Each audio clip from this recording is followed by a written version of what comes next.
Hello everyone, आपका इस session में स्वागत है और आज हम पढ़ेंगे photosynthesis in higher plants.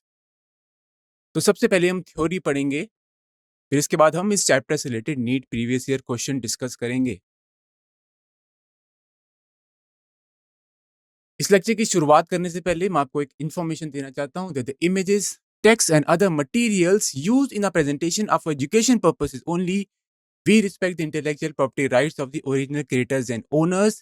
If you are the owner and have any concerns or issues, please contact us at sathi@itk.ac.in and we shall remove the same. तो सबसे पहले हम देख लेते हैं इस चैप्टर की वेटेज क्या है, इस चैप्टर से कितने क्वेश्चंस आते हैं नीट एग्जाम में। तो देख लीजिए 2018 से 2024 तक 15 क्वेश्चंस आए हैं इस चैप्टर से। इस चैप्टर की वेटेज है 2.2% और इस चैप्टर से 2 से लेके 3 क्वेश्चंस हर साल नीट एग्जाम में आते हैं। तो आप देख लीजिए सारे टॉपिक्स यहाँ बहुत ही इंपॉर्टेंट है। You have to cover all the topics, you have to study all the topics.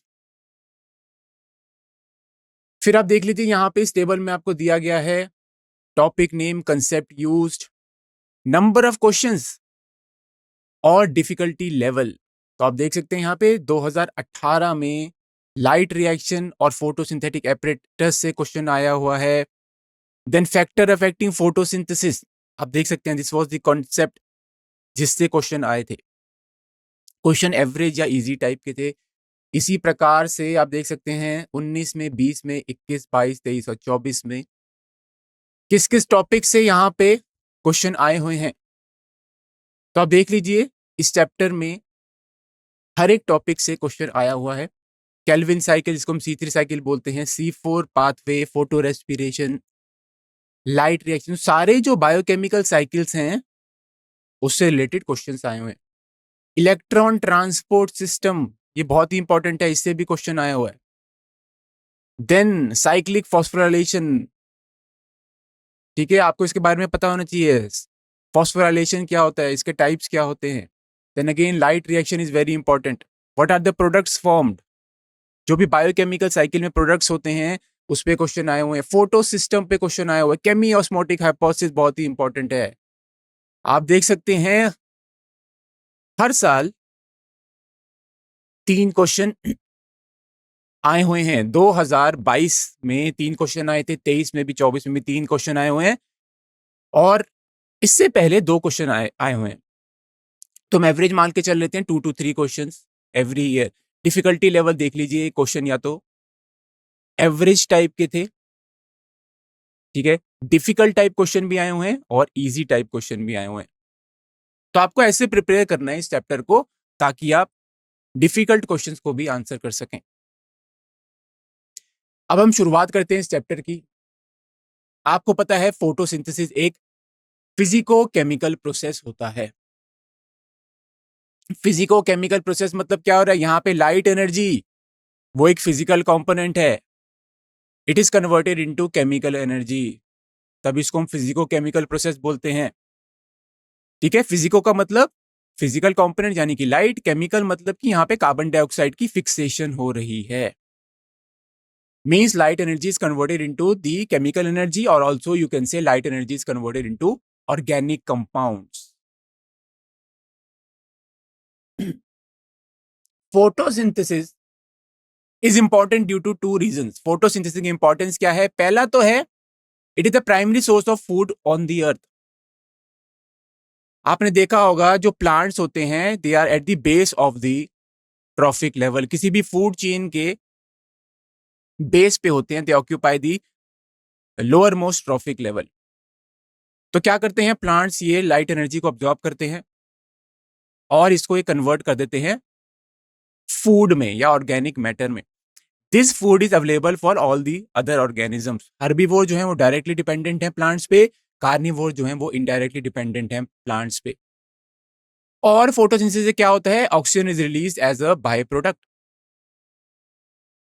ठीक है, ऑक्सीजन रिलीज होती है फोटोसिंथेसिस में by photolysis of water. Oxygen बहुत ही इंपॉर्टेंट है for the animals including human beings, क्योंकि ऑक्सीजन से क्या होती है, एरोबिक रेस्पिरेशन होती है जिसमें रेस्पिरेटरी सबस्ट्रेट होते हैं, इनका ब्रेक डाउन होता है and energy is release.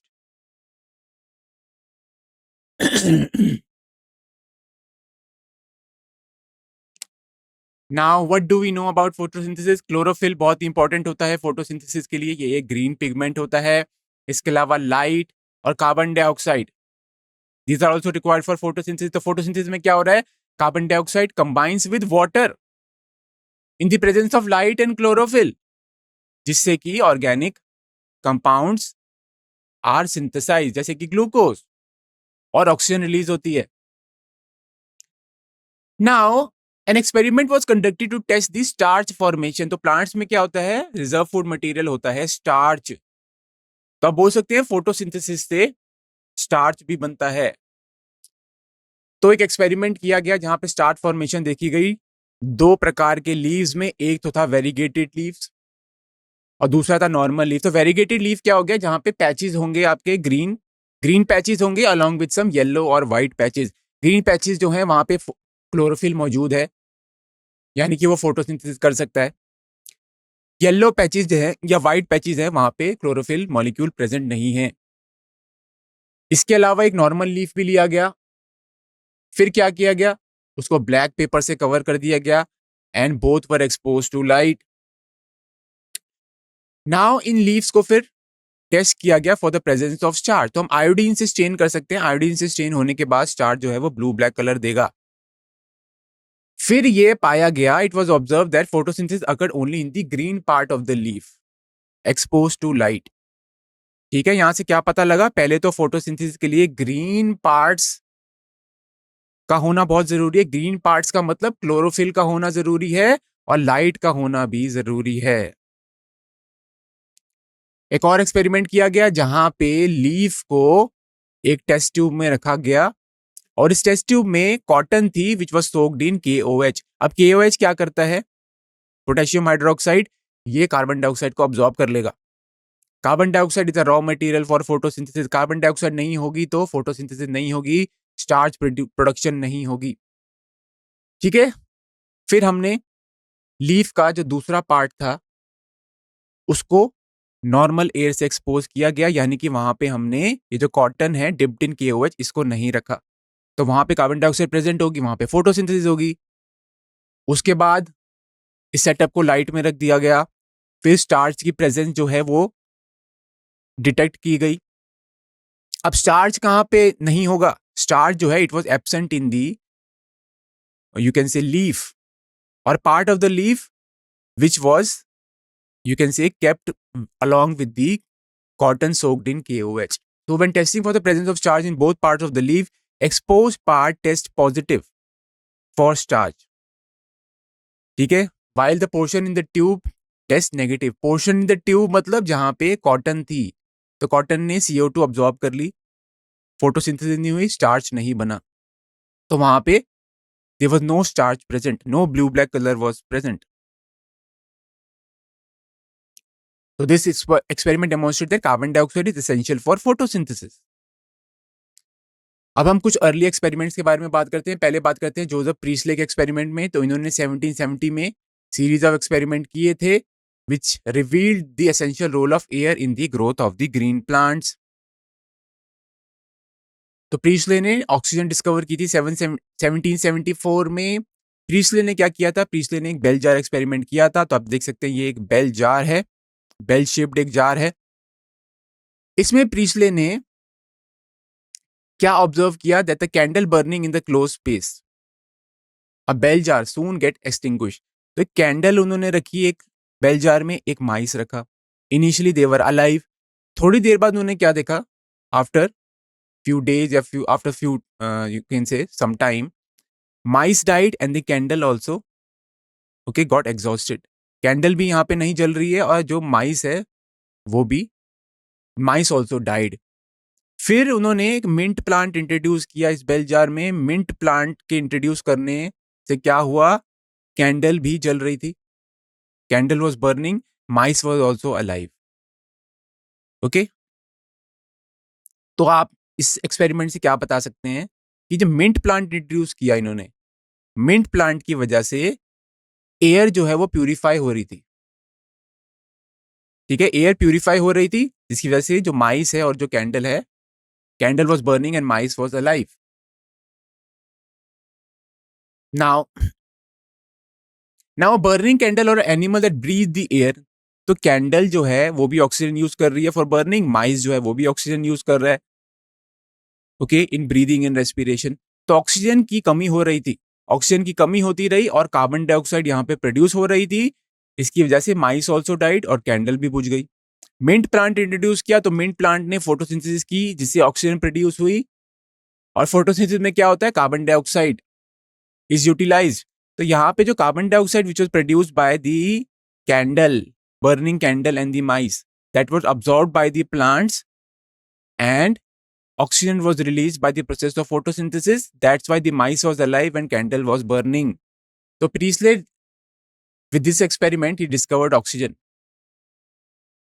Okay, he said the plants have the capacity to purify the air, and the plant is initially damaged by the air is initially damaged by the mice and the candle. So he said that plant restore the air whatever breathing animals and burning candles remove. ठीक है, using a similar setup as one used by Priestley, but by placing it once in dark and once in sunlight. तो Jan Ingenhousz ने क्या किया, उन्होंने Joseph Priestley का जो setup था, बेलजार एक्सपेरिमेंट, उसको एक बार डार्क में रखा और एक बार उसको सनलाइट में रखा, और उन्होंने ये हमें दिखाया कि sunlight is essential for the plant process, यानी कि sunlight is essential for the photosynthesis, okay, by which the air is purified. Ingenhousz ने क्या किया, उन्होंने एक एक्सपेरिमेंट किया with aquatic plant, and he showed that in bright sunlight small bubbles were formed around the green parts while in the dark they did not। तो उन्होंने क्या किया, पानी में एक एक्वेटिक प्लांट रख दिया, means it was submerged in the water. अब लाइट से जब एक्सपोज किया इस प्लांट को तो बबल्स वर अपीयर्ड। ये बबल क्या थे, ये बबल ऑक्सीजन के थे, और डार्क में ये बबल्स प्रोड्यूस नहीं हुए थे। तो उन्होंने दिखाया कि sunlight is very important for photosynthesis. Photosynthesis कैसे मेजर कर सकते हैं, बाय प्रोडक्शन ऑफ ऑक्सीजन। तो यहाँ पे जो बबल्स थे that was oxygen, that showed that photosynthesis occurring in the light. तो ये बबल्स किसके थे, ऑक्सीजन के थे। तो he showed that it is only the green part of the plant that could release oxygen. तो क्योंकि ग्रीन पार्ट के अराउंड ही ये बबल्स जो हैं दिख रहे थे। इसके अलावा इन्होंने कहा, इसके अलावा हमें क्या पता लगा कि सनलाइट भी इंपॉर्टेंट है for photosynthesis. Julius von Sauch in 1854 provided evidence for the production of glucose। तो जूलियस वॉन सॉच का क्या कंट्रीब्यूशन था, इनका कंट्रीब्यूशन था, he provided evidence for the production of glucose when plant grow। तो फोटोसिंथेसिस से क्या बनता है, ऑर्गेनिक कंपाउंड बनते हैं जैसे कि ग्लूकोज। ये किसने बताया था, जूलियस वॉन सॉच ने। Glucose is usually stored as starch. तो starch is a reserve food material in plants. Now, his later studies showed that green substance in plant is located in the special bodies within the plant cell। तो इन्होंने क्या बताया later on, तो इन्होंने ये भी बताया था कि जो ग्रीन सब्सटेंस होता है, यानी कि जो क्लोरोफिल होता है प्लांट्स में, वो कहाँ मौजूद होता है, they are present within the special bodies. यानी कि हमें पता है वो क्लोरोप्लास्ट में मौजूद होता है chlorophyll, that is present in the mesophyll cells. और जो ये ग्रीन पार्ट्स होते हैं प्लांट के, वहां पे ग्लूकोज सिंथेसाइज होता है, और ग्लूकोज जो है वो स्टार्च की फॉर्म में स्टोर होता है। उसके बाद TW एंगलमैन के एक्सपेरिमेंट पे चलते हैं हम। तो आपको इन सब साइंटिस्ट और उनके एक्सपेरिमेंट और उनके कंट्रीब्यूशन को याद रखना है, ये बहुत ही इंपॉर्टेंट है। एंगलमैन ने क्या किया था, he used a prism to split the light into spectral component. तो आप देख सकते हैं एंगलमैन का एक्सपेरिमेंट है, यहाँ पे उन्होंने जो विजिबल लाइट थी उसके आगे एक प्रिज्म रख दिया। ये एक प्रिज्म है, प्रिज्म के रखने से जो लाइट है वो स्प्लिट हो गई। और आपको पता है लाइट जब स्प्लिट होती है वो वेरियस, ठीक है, उसके अलग अलग कंपोनेंट्स में वो लाइट स्प्लिट हो जाती है, ठीक है। विबग्योर के बारे में आपने सुना होगा। तो the visible light is split into VIBGYOR using a prism. or you can also say using a prism you can split the light into its spectral components. फिर इन्होंने ये जो स्प्लिट लाइट थी इससे उन्होंने एक ग्रीन एल्गी क्लैडोफोरा को expose किया. So this is Cladophora here which is a green algae this can do photosynthesis. और इन्होंने क्लैडोफोरा को एक एरोबिक बैक्टीरिया के सस्पेंशन में रखा. एरोबिक बैक्टीरिया की यूज किया क्योंकि aerobic bacteria will use oxygen. तो आप देख सकते हैं यहाँ पे, ठीक है, ये क्लैडोफोरा एल्गी है और यहाँ पे एरोबिक बैक्टीरिया की कंसंट्रेशन आप देख सकते हैं यहाँ ज्यादा है और एक यहाँ पे ज्यादा है. तो ये दो रीजन हैं जहाँ पे एरोबिक बैक्टीरिया की कंसंट्रेशन बहुत ज्यादा है. और ये रीजन कौन से हैं? जो ब्लू रीजन है यहाँ पे एरोबिक बैक्टीरिया एक्यूमुलेट हो रहे हैं. जो रेड रीजन ऑफ लाइट है वहां पे एरोबिक बैक्टीरिया जो है वो एक्यूमुलेट हो रहे हैं. जो बाकी के रीजन है वहां पे एरोबिक बैक्टीरिया की कंसंट्रेशन जो है या पॉपुलेशन जो है वो काफी कम है. तो दिस एक्सपेरिमेंट शोड दैट जो ब्लू और जो रेड रीजन है वहां पे मैक्सिमम फोटोसिंथेसिस हो रही है. मैक्सिमम फोटोसिंथेसिस हो रही है मतलब कि वहां पे ऑक्सीजन एवोल्यूशन मैक्सिमम है. इस एक्सपेरिमेंट से ये भी पता लगता है chlorophyll absorbs maximum in the blue and the red reason. So the bacteria were used to detect the sites of oxygen evolution. Bacteria accumulate mainly in the region of blue and the red light. And this is how the first action spectrum of photosynthesis was described. Action spectrum क्या बताता है आपको about the oxygen evolution. ठीक है, oxygen evolution maximum कहाँ पे है? In the blue and the red region. Chlorophyll यानी कि ब्लू और रेड रीजन में मैक्सिमम फोटोसिंथेसिस शो करता है क्योंकि वहां पे मैक्सिमम ऑक्सीजन एवोल्यूशन हो रही है. मैक्सिमम ऑक्सीजन एवोल्यूशन का पता कैसे लग रहा है? क्योंकि यहाँ पे maximum population of aerobic bacteria है. Now the empirical equation representing the total process of photosynthesis for oxygen evolution organism was then understood. तो equation क्या है photosynthesis की? Carbon dioxide combines with water in the presence of light and chlorophyll to form the organic compounds, यानी कि carbohydrate and oxygen is released. यहाँ पे CH2O जो है this represents a carbohydrate जो कि ग्लूकोज हो सकता है which is a 6 carbon compound. कॉर्नियस van नील के कंट्रीब्यूशन के बारे में चलते हैं तो he was working on the purple and the green sulfur bacteria and he demonstrated that photosynthesis is essentially a light dependent reaction in which hydrogen from a suitable oxidizable compound reduces carbon dioxide to carbohydrate. यानी कि hydrogen from a suitable oxidisable compound यानी कि compound होता है जिसकी oxidation होती है. ठीक है, उसकी ऑक्सीडेशन होती है जिसकी वजह से कार्बन डाइऑक्साइड की रिडक्शन होती है इनटू कार्बोहाइड्रेट. तो ये वर्क किस पे कर रहे थे? Purple and green sulphur bacteria. तो यूजुअली कहां से आता है ये hydrogen? From the water. Water की ऑक्सीडेशन हो रही है, कार्बन डाइऑक्साइड की रिडक्शन हो रही है. So this can be expressed by the equation 2H2O plus CO2 in the presence of light and chlorophyll give rise to oxygen. Products क्या बन रहे हैं? ऑक्सीजन बन रहा है, CH2O बन रहे हैं यानी कि कार्बोहाइड्रेट बन रहा है और water is also release.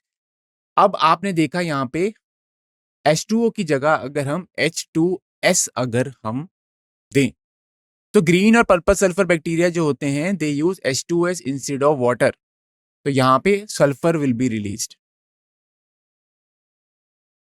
Okay, तो इससे क्या पता लगा? इससे पता लगा कि जो ऑक्सीजन एवोल्यूशन हो रहा है that is due to splitting of the water. In green plants water is the hydrogen donor and it is oxidized to water and simultaneously carbon dioxide is reduced. तो वाटर, ठीक है, green plant जो होते हैं वो water use करते हैं पर ग्रीन और पर्पल सल्फर बैक्टीरिया क्या करते हैं? वो H2S यूज करते हैं इंस्टेड ऑफ वाटर. तो वहां पे सल्फर रिलीज होती है, ये आपको ध्यान में रखना है. तो इस एक्सपेरिमेंट से ये भी पता लगा था कि जो ऑक्सीजन रिलीज होती है that is due to splitting of water, not due to carbon dioxide. Now some organism do not release oxygen during photosynthesis, जैसे कि ये जो सल्फर बैक्टीरिया होते हैं they don't release oxygen, they release H2 sulfur. Now when H2S instead of Instead is the hydrogen donor. In the case of purple and green sulfur bacteria, the oxidation product is sulfur or sulfur depending on the organism and not oxygen. तो यहाँ पे oxygen release नहीं होती, sulphur release होती है. So he said that oxygen evolved from the green part comes from water, not from the carbon dioxide. तो पहले confusion थी कि ऑक्सीजन जो रिलीज हो रही है वो कार्बन डाइऑक्साइड से रिलीज हो रही है या वो वाटर से आ रही है. तो इस एक्सपेरिमेंट से प्रूव हो गया कि जो ऑक्सीजन रिलीज होती है that is due to splitting of the water. Now इस एक्सपेरिमेंट को later on radio isotopic technique से भी जो है वो प्रूव किया गया. वहां पे हैवी वाटर यूज किया गया. हैवी वाटर को यूज करके पता लगाया गया कि ऑक्सीजन जो है वो वाटर से आ रही है. अब करेक्ट इक्वेशन क्या है फोटोसिंथेसिस की? तो this is the correct equation, ये आपको लिखनी है. This is the correct equation for photosynthesis. 6 molecule of carbon dioxide combines with 12 molecule of water and in the presence of light and chlorophyll glucose बनता है. 6 molecule of water are formed and oxygen is formed. Oxygen is released. TC12O6 क्या है? ये glucose है. Oxygen water से release होती है. Now where does photosynthesis takes place? तो फोटोसिंथेटिक जो पिगमेंट्स होते हैं जैसे कि क्लोरोफिल और जो नेसेसरी पिगमेंट्स होते हैं कैरोटीनॉइड, ज़ेंथोफिल, वो कहां पे प्रेजेंट होते हैं? They are present in the thylakoids of the chloroplast. Chloroplast के अंदर एक मेम्ब्रेनस सिस्टम होता है consisting of grana, stroma, lamellae and the matrix. तो आप देख सकते हैं यहाँ पे ये इंडिविजुअल थाइलाकॉइड्स हैं and stacks of thylakoids are known as grana. This is the stroma lamella. Stroma lamella is connects the two thylakoids. इसको स्ट्रोमा लेमेला क्यों बोलते हैं? स्ट्रोमा में प्रेजेंट है. ये स्ट्रोमा है. Stroma is the matrix fluid of the chloroplast. Chloroplast जो होता है वो it is surrounded by double membrane, outer membrane and inner membrane. This is the stroma lamella. ये ग्रेना हो गया. This is the stroma here. इसके अलावा ribosomes present है, स्टार्च ग्रेन्यूल प्रेजेंट है और लिपिड ड्रॉपलेट्स भी प्रेजेंट होते हैं. नाउ ये जो मेम्ब्रेन सिस्टम होता है that is responsible for trapping the light energy and also for the synthesis of ATP and NADPH. You have to remember this. ठीक है, तो यहाँ पे light energy is converted into chemical energy. Chemical energy is stored in the form of ATP and NADPH. जो stroma होता है यहाँ पे एंजाइम्स मौजूद होते हैं and these enzymes are involved in the fixation of the carbon dioxide. तो इसके बारे में भी हम पढ़ेंगे. तो C3 साइकिल जो होता है उसके लिए जो एंजाइम चाहिए वो स्ट्रोमा में मौजूद होते हैं जिससे कि अंत में शुगर्स बनते हैं by fixation of the carbon dioxide. Now जिस रिएक्शन से एटीपी और NADPH बनते हैं उसको हम बोलते हैं light reaction. Light reaction is also known as photochemical reaction, यानी कि यहाँ पे light energy is converted into chemical energy.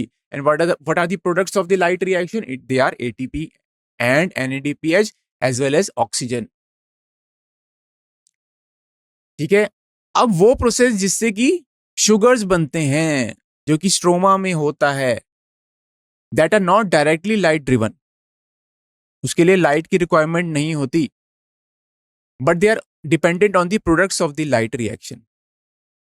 जो लाइट रिएक्शन के प्रोडक्ट्स हैं they are utilized for the synthesis of the sugars. Light reaction के products क्या हैं? ATP और NADPH.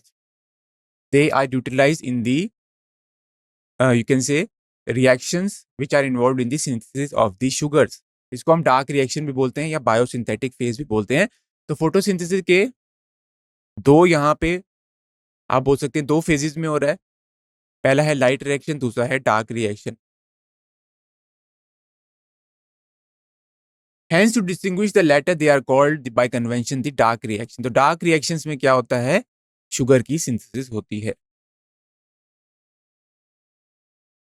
नाउ अगर आप लीफ में जो पिगमेंट्स हैं उसको क्रोमेटोग्राफी से अगर सेपरेट कर दें तो आपको क्या मिलेंगे? कौन कौन से पिगमेंट मिलेंगे? क्लोरोफिल A मिलेगा जो कि ब्राइट और ब्लू ग्रीन कलर का होता है. क्लोरोफिल B मिलेगा जो कि येलो ग्रीन कलर का है. ज़ेंथोफिल येलो कलर के हैं. कैरोटीनॉइड जो है वो yellow to yellow orange colour के हैं. Now pigments are substances that have an ability to absorb light at specific wavelength. तो पिगमेंट जो है they can absorb light at specific wavelength. तो ये ग्राफ दिखाया गया है आपको क्लोरोफिल ए पिगमेंट का, इसके अलावा क्लोरोफिल बी और कैरोटीनॉइड्स भी आपको दिखाए गए हैं। तो ये जो ग्राफ ए है ये आपको क्या दिखा रहा है? Graph showing the absorption spectrum of chlorophyll A B and carotenoid. तो आप देख सकते हैं यहाँ पे this is chlorophyll A, this is carotenoid, this is chlorophyll B. तो आप देख सकते हैं यहाँ पे 400 टू 700 नैनोमीटर दिखाया गया है।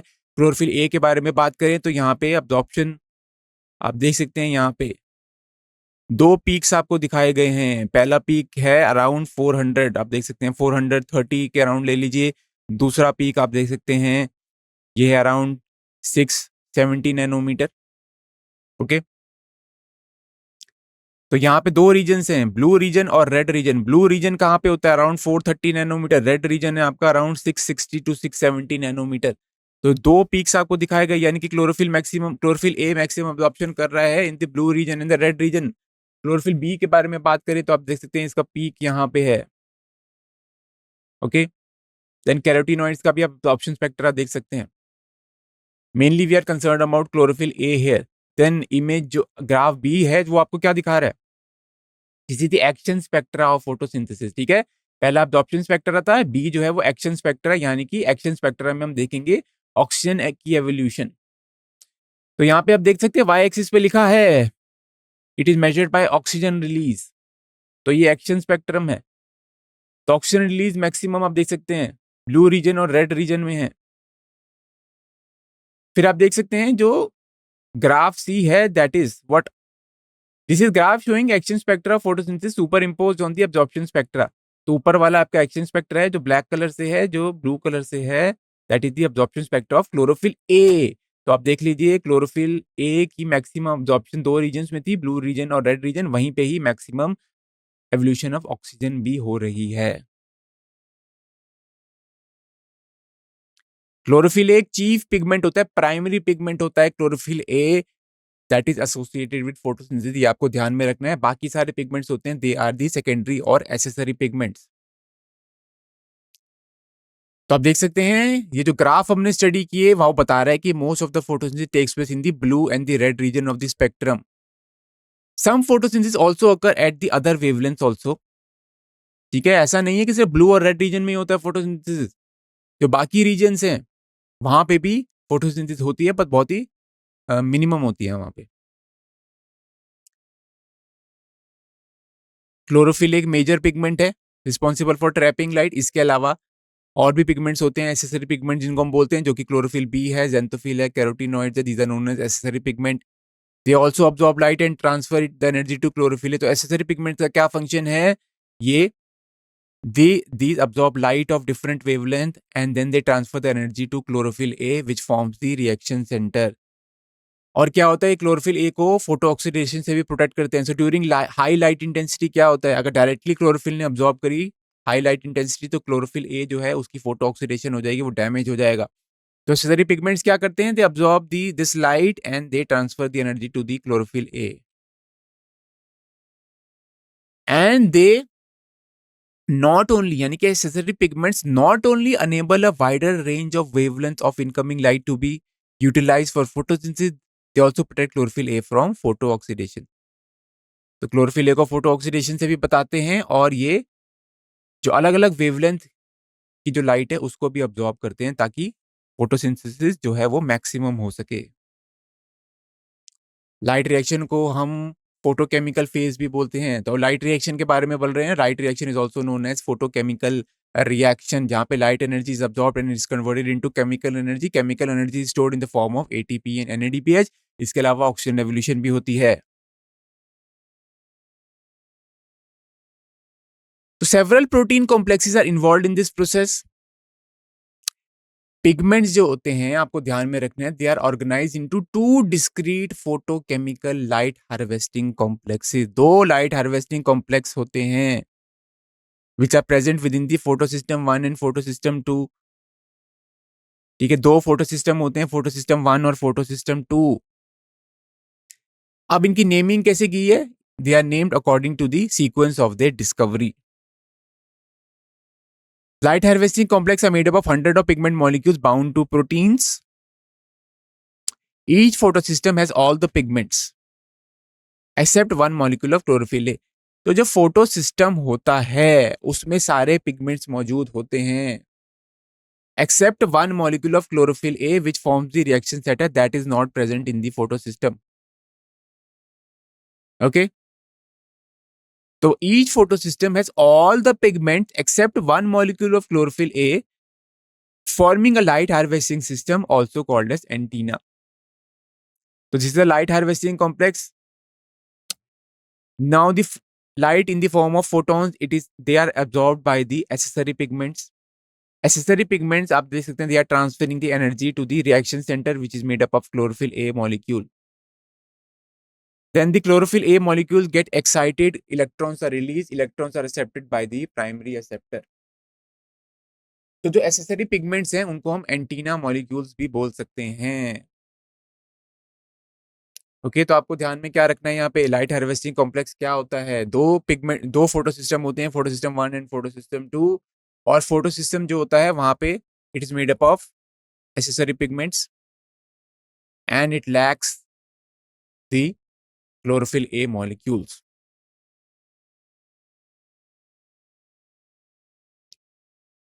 ठीक है, जो एसेसरी पिगमेंट्स होते हैं हमने देखा था, they help to make photosynthesis more efficient by absorbing different wavelength of light. जो एंटीना मॉलिक्यूल्स होते हैं, जो एसेसरी पिगमेंट्स हैं, इनका क्या फंक्शन है, they make photosynthesis more efficient by absorbing different wavelengths of light. क्योंकि क्लोरोफिल की मैक्सिमम अब्सॉर्प्शन तो ब्लू और रेड रीजन में ही थी.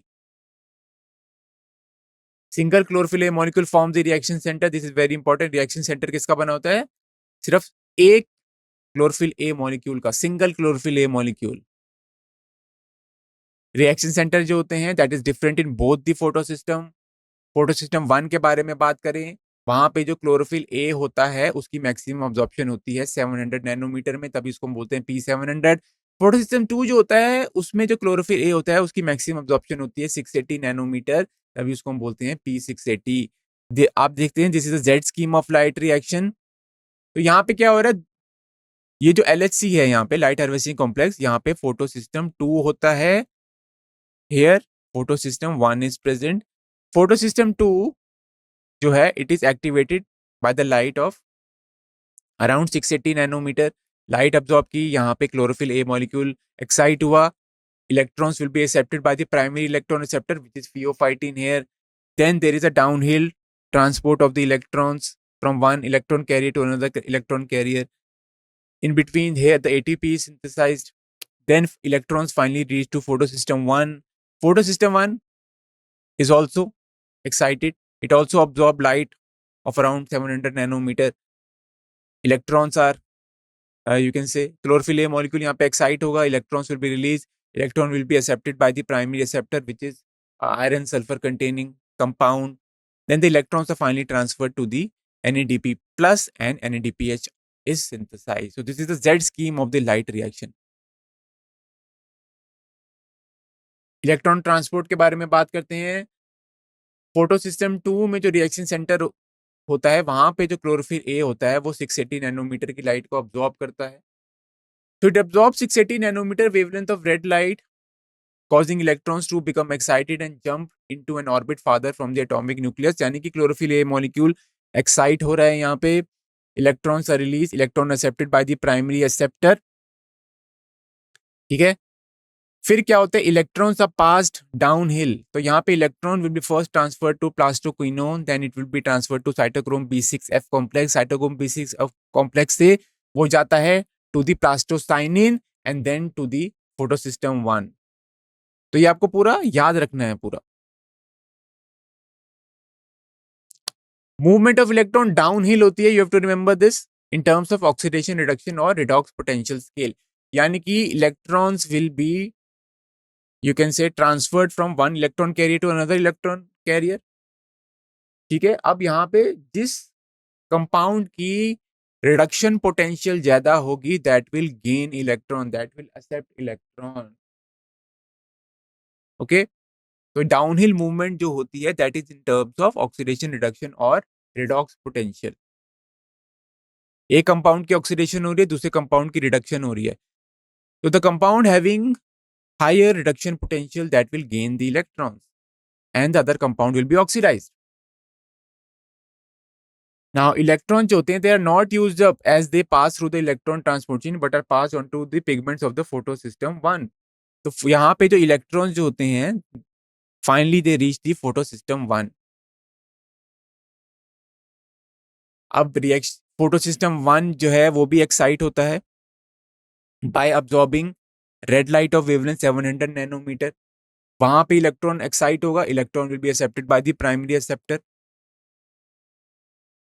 then the electron again they move downhill and finally electrons accepted by NADP plus। इससे NADPH बनता है।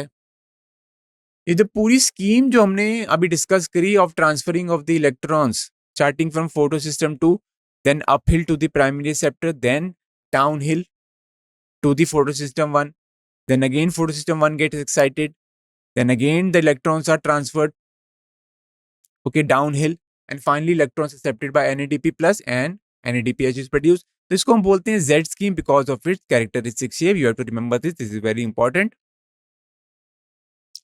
स्प्लिटिंग ऑफ वाटर के बारे में बात करते हैं, यानी कि फोटोसिंथेसिस ऑफ वाटर जिससे कि ऑक्सीजन इवॉल्व होती है।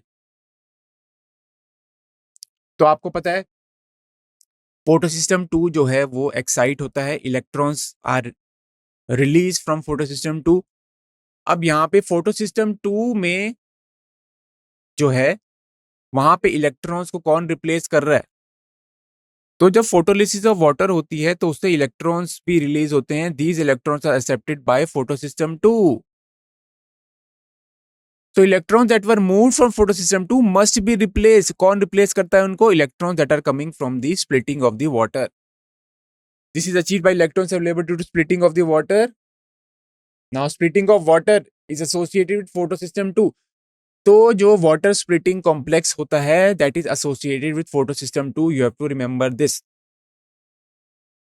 और वाटर जब स्प्लिट होता है it is split into hydrogen ions, this is nascent oxygen and electrons. तो इसकी वजह से ऑक्सीजन एवोल्यूशन होती है। Now electron needed to replace those remove from photo system 1 are provided by photo system 2। तो आपने देखा photo system 1 receives electron from photo system 2 and photo system 2 receives electrons from the splitting of the water. तो water के दो molecule split होंगे तो क्या होगा? 4 हाइड्रोजन आयंस रिलीज होंगे, ऑक्सीजन मॉलिक्यूल रिलीज होगा और 4 इलेक्ट्रॉन रिलीज हो रहे हैं। These electron are accepted by the photo system 2। ठीक है, तो आप यहाँ पे देख सकते हैं this is showing you the splitting of the water. जो वाटर स्प्लिटिंग कॉम्प्लेक्स होता है वो फोटो सिस्टम 2 से एसोसिएटेड होता है। This is the thylakoid membrane here. कौन से elements are required for photolysis of water? Manganese, chloride ion और कैल्शियम आयन, ये तीनों चाहिए होते हैं। मैंगनीज, क्लोराइड और कैल्शियम, ये तीनों चाहिए होते हैं for splitting of the water. Water splitting complex is associated with photo system 2, आपको ध्यान में रखना है। ओके और फोटो सिस्टम 2 कहाँ पे प्रेजेंट है? थाइलाकॉइड मेम्ब्रेन में, inner side of the membrane of the thylakoid. अब हम बात करते हैं फोटोफॉस्फोराइलेशन के बारे में। तो दो प्रकार की होती हैं, cyclic and non cyclic photophosphorylation. अब आपको पता है लिविंग ऑर्गेनिज्म है the capability of extracting energy from oxidisable substances and store in the form of bond energy. Special substances like ATP carry energy in their chemical bond, और ATP की जब breakdown होती है तो energy is released. Now the process through which ATP is synthesized by cells, whether it is mitochondria or chloroplast, is named as phosphorylation। तो phosphorylation क्या हो गया? It is the synthesis of ATP। अब chloroplast के बारे में बात कर रहे हैं तो हम फोटोफॉस्फोराइलेशन बोलेंगे। माइटोकॉन्ड्रिया के केस में हम ऑक्सीडेटिव फॉस्फोराइलेशन बोलते हैं। तो फोटोफॉस्फोराइलेशन मतलब synthesis of ATP in the presence of light. ठीक है, फोटोफॉस्फोराइलेशन का मतलब क्या होगा? Synthesis of ATP from ADP and inorganic phosphate in the presence of light. Z scheme के बारे में हम पहले ही डिस्कस कर चुके हैं।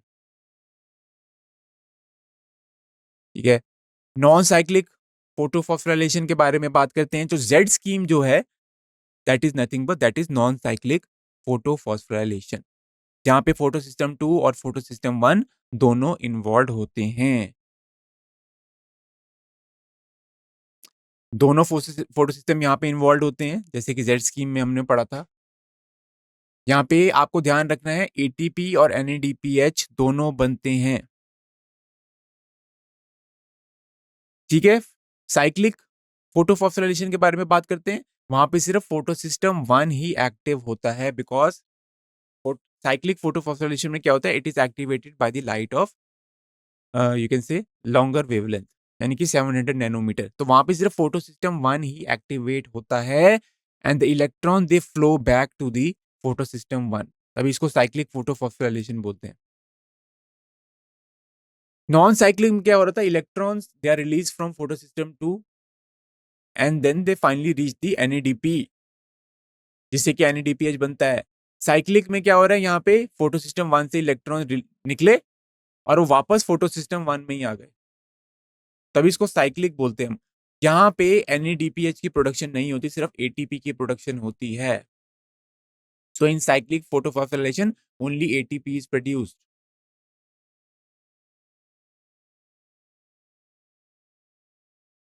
तो आप देख सकते हैं ये साइक्लिक फोटोफॉस्फोराइलेशन है।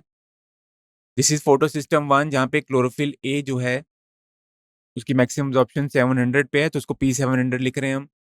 Electrons are release, this is accepted by the primary electron acceptor. Electron they are flowing back to the photosystem 1 here, and here ATP is synthesized and no NADPH is synthesized. Okay, ये जो ATP की synthesis हो रही है that occurs at the cytochrome B6F complex.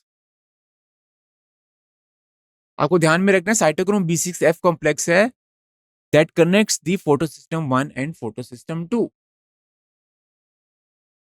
Now, while the membrane or lamella of the grana have both photosystem 1 and photosystem 2, the stroma lamellae membrane lacks photosystem 2 as well as NADP reductase enzyme. तो यहाँ पे क्या हो रहा है, यहाँ पे ये बोल रहे हैं जो ग्रेना होता है, ग्रेना में फोटोसिस्टम 1 और फोटोसिस्टम 2 दोनों होते हैं, तो वहां पे नॉन साइक्लिक फोटोफॉस्फोराइलेशन हो रही है। और जो स्ट्रोमा लेमेले होते हैं, स्ट्रोमा लेमेले में फोटोसिस्टम 2 एब्सेंट होता है और एक एंजाइम होता है NADP रिडक्टेज, जिसकी मदद से NADPH बनता है, ये भी एब्सेंट होता है। तो हम कह सकते हैं साइक्लिक फोटोफॉस्फोराइलेशन स्ट्रोमा लेमेला में हो रहा है, ठीक है। साइक्लिक में क्या होता है, जो electrons they are not passed on to NADP, इसकी वजह से NADPH नहीं बनता। तो there is a cyclic flow of electrons, इसकी वजह से सिर्फ ATP ही बनता है। Cyclic photofossilization also occurs when only light of wavelength beyond 680 nanometer are available for excitation. Chemiosmotic hypothesis के बारे में हम पढ़ते हैं। केमियोस्मोटिक हाइपोथेसिस क्या बताता है आपको, how the ATP is synthesised. Now ATP synthesis के लिए प्रोटॉन ग्रेडियंट का होना बहुत जरूरी है। So a proton gradient should be formed across the thylakoid membrane, जिसको हम समझ लेते हैं यहाँ पे, ठीक है। यहाँ पे आपने देखा ये जो वेरियस कॉम्प्लेक्सेस हैं, photosystem 2, photosystem 1 and the cytochrome B6F complex, तो इलेक्ट्रॉन ट्रांसपोर्ट सिस्टम में जो भी वेरियस कॉम्प्लेक्सेस थे, ठीक है, they are present in the thylakoid membrane. ये है, this is the stroma of thylakoid membrane, ये है ल्यूमन है थाइलाकॉइड मेम्ब्रेन का। तो क्या हो रहा है यहाँ पे, इलेक्ट्रॉन ट्रांसपोर्ट सिस्टम के बारे में हमने पढ़ा, फोटो सिस्टम 2 से इलेक्ट्रॉन जो हैं वो एक्साइट हो रहे हैं, electrons are transport to plastoquinone, then to cytochrome B6F complex, then to plastocyanin, then finally to photosystem 1 and then finally to NADP plus, जिससे कि NADPH बन रहा है। ये जो इलेक्ट्रॉन की ट्रांसपोर्ट हो रही है, इसके साथ साथ hydrogen ions are also transported from the stroma into the lumen. तो आप देख सकते हैं यहाँ पे इलेक्ट्रॉन्स जो हैं, जब वो मूव कर रहे थे इलेक्ट्रॉन ट्रांसपोर्ट सिस्टम में, उसके साथ साथ क्या हो रहा था, hydrogen ions are also pumped into the lumen from the stroma, ठीक है। इसके अलावा वाटर की स्प्लिटिंग होती है, वहां से भी हाइड्रोजन आयन रिलीज हो रहे हैं, ये हाइड्रोजन आयंस भी एक्यूमुलेट कर रहे हैं ल्यूमन में। यहाँ पे आपने देखा साइटोक्रोम B6F कॉम्प्लेक्स है, यहाँ से भी हाइड्रोजन आयंस जो हैं वो ल्यूमन में आ रहे हैं फ्रॉम दी स्ट्रोमा। तो धीरे धीरे हाइड्रोजन आयन की कंसेंट्रेशन ल्यूमन में बढ़ती जा रही है, यानी कि यहाँ पे पीएच जो है वो कम हो रहा है और एसिडिटी बढ़ती जा रही है। स्ट्रोमा में क्या हो रहा है, हाइड्रोजन आयन कंसेंट्रेशन कम हो रही है, यानी कि ये बेसिक हो रहा है, यानी कि यहाँ पे पीएच हाई हो रहा है। ठीक है, अब क्या हो गया, इसकी वजह से एक प्रोटॉन ग्रेडियंट बन गया across the thylakoid membrane. So as the electron they move along the electron transport chain, hydrogen ions are pumped from stroma to lumen and this creates a proton gradient across the thylakoid membrane. फिर आप देख सकते हैं यहाँ पे एक enzyme है ATP synthase. ATP synthase के दो पार्ट होते हैं, CF0 और CF1। CF0 जो होता है इसको हम ट्रांस मेम्ब्रेन चैनल भी बोलते हैं, this is embedded in the thylakoid membrane. और CF1 जो पार्ट है that protrudes out into the stroma. So hydrogen ions now they are moving back into the stroma and when there is, इसको बोलते हैं breakdown of the proton gradient। अब proton gradient का जब breakdown हो रहा है तो क्या हो रहा है, proton they are moving through this CF0। इसकी वजह से क्या हो रहा है, एनर्जी जनरेटेड, जिसकी वजह से जो CF1 पार्ट है इसमें कन्फर्मेशन चेंज आता है। कन्फर्मेशन चेंज की वजह से क्या होता है, एनर्जी जनरेटेड। ठीक है, तो as the protons are moving from this CF0 there is a conformation change in CF1। Conformation change होती है तो वहां पे एनर्जी जनरेटेड, जिस एनर्जी की वजह से क्या होता है, ADP इनऑर्गेनिक फॉस्फेट के साथ मिलके ATP बनाता है। तो this is nothing but this is the chemiosmotic hypothesis which explains the formation of ATP।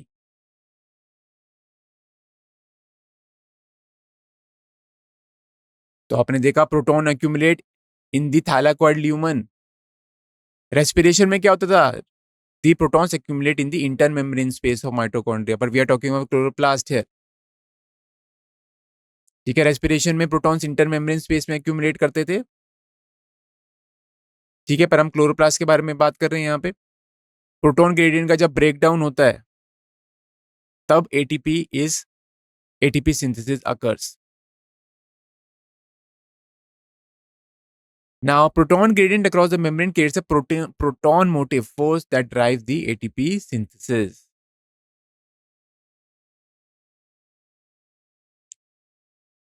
ठीक है, यहाँ पे क्या हो रहा है, स्प्लिटिंग ऑफ वाटर हो रही है। स्प्लिटिंग ऑफ वाटर से क्या हो रहा है, हाइड्रोजन आयन रिलीज हो रहे हैं। Okay, electrons they are accepted by photosystem 2, hydrogen ions they accumulate in the lumen। ठीक है, जब फोटोसिस्टम 2 एक्साइट होता है तो क्या होता है, electrons are pass to photosystem 2। Okay, पहले इलेक्ट्रॉन्स जो होते हैं they are release from by the splitting of the water, these electrons are accepted to by photosystem 1। Photosystem 1 excite होता है, फोटोसिस्टम 2 एक्साइट हो रहा है यहाँ पे, then they are passing on the electrons to the primary acceptor which is the pheophytin here. Pheophytin से क्या होता है, इलेक्ट्रॉन्स प्लास्टोक्विनोन में transfer electrons to cytochrome B6F complex जहाँ पे ATP सिंथेसिस हो रही है। Plastoquinone facilitate the transfer of electron to photosystem 2, okay, and then to from photosystem 2 to cytochrome B6F complex। ठीक है, तो फोटोसिस्टम 2 जो है वहां से electrons are accepted by the primary acceptor which is pheophytin. Pheophytin से इलेक्ट्रॉन्स जा रहे हैं टुवर्ड्स प्लास्टोक्विनोन। प्लास्टोक्विनोन से जा रहा है electrons to cytochrome B6F complex. Cytochrome B6F complex से इलेक्ट्रॉन जाते हैं टू प्लास्टोसाइनिन एंड प्लास्टोसाइनिन से फाइनली इलेक्ट्रॉन जा रहे हैं फोटोसिस्टम 1 में।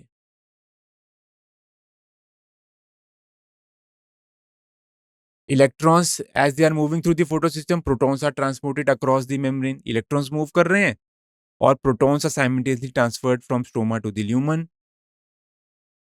Now this happens because you have to understand this clearly. This happens because यानी प्रोटॉन का मूवमेंट क्यों हो रहा है, तो this happens because the primary acceptor of electron which is located towards the outer side of the membrane, यानी कि ये outer side of the membrane है। Okay, transfers electron not to a electron carrier but to a hydrogen carrier. तो यहाँ पे जो electron carriers होते हैं जो हाइड्रोजन कैरियर्स की तरह भी एक्ट करते हैं। ये जो आप बोल सकते हैं प्राइमरी एक्सेप्टर ऑफ इलेक्ट्रॉन है that is located towards the outer side of the membrane. ठीक है, और ये क्या कर रहा है, ये जब इलेक्ट्रॉन ट्रांसफर कर रहा है ये इलेक्ट्रॉन ट्रांसफर जो कर रहा है वो इलेक्ट्रॉन कैरियर को नहीं कर रहा है, ये हाइड्रोजन कैरियर को इलेक्ट्रॉन ट्रांसफर कर रहा है। और ये हाइड्रोजन कैरियर जो है वो क्या करता है फिर, वो स्ट्रोमा से ल्यूमन में हाइड्रोजन को ट्रांसफर कर देता है।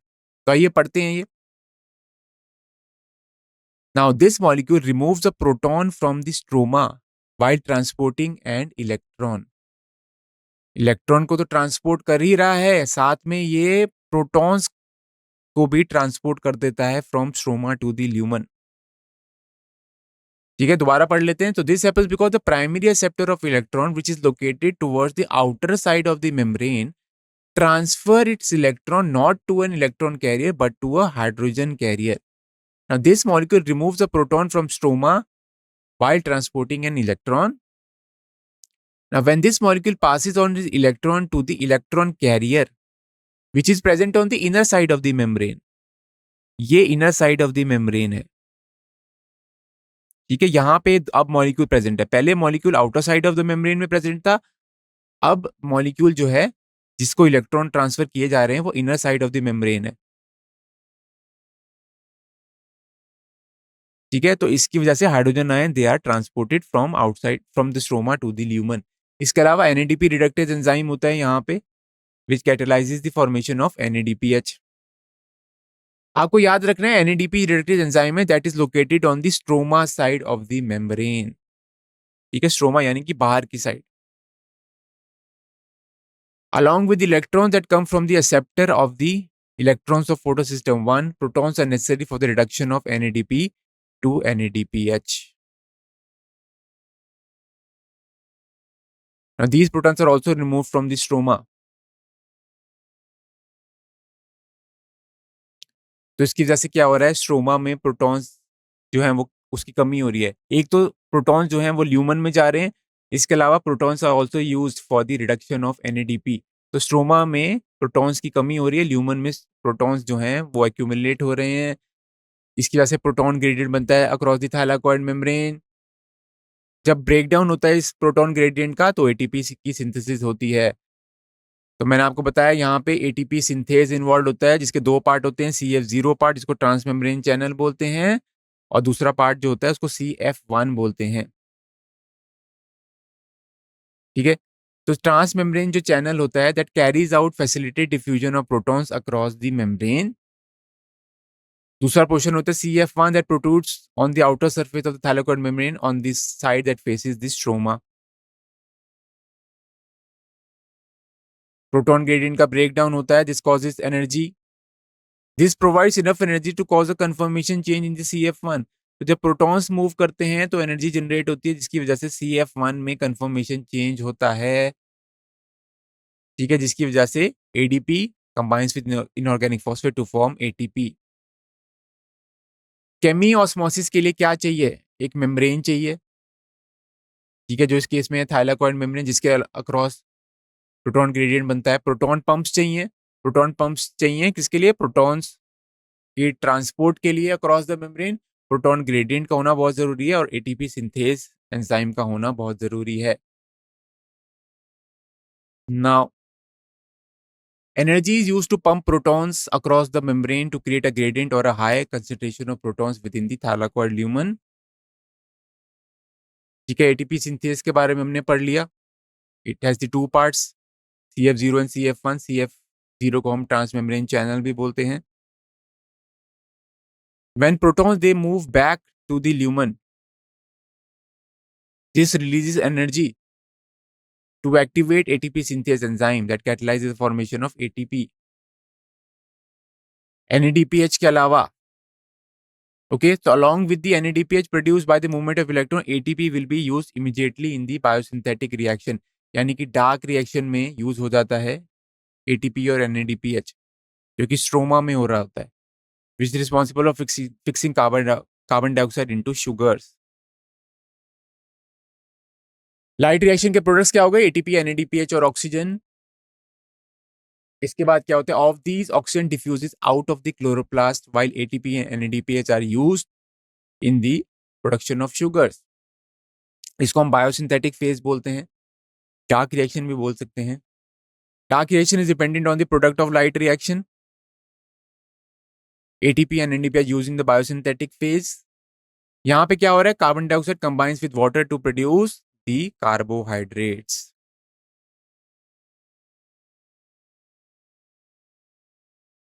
अब मेल्विन केल्विन के बारे में बात करते हैं. So they used carbon 14. Okay, so kelvin जो थे, केल्विन जो है, he used radioactive carbon, okay, to study the algal photosynthesis.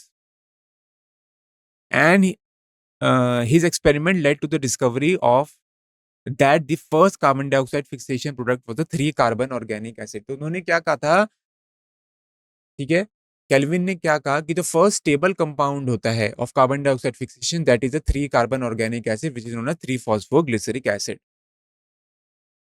तो इन्होंने केल्विन साइकिल की खोज की थी, जिसको हम C3 साइकिल भी बोलते हैं, बायोसिंथेटिक पाथवे भी बोल सकते हैं.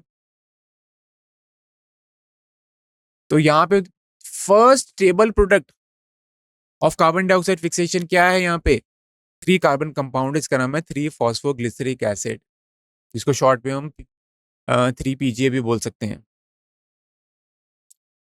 तो बोल सकते हैं यहाँ पे all plants have PGA as the first product of carbon dioxide fixation or whether any other products was formed in other plant. तो क्या सारे प्लांट में 3PGA बनता है या कुछ प्लांट्स में कुछ और भी बन सकता है?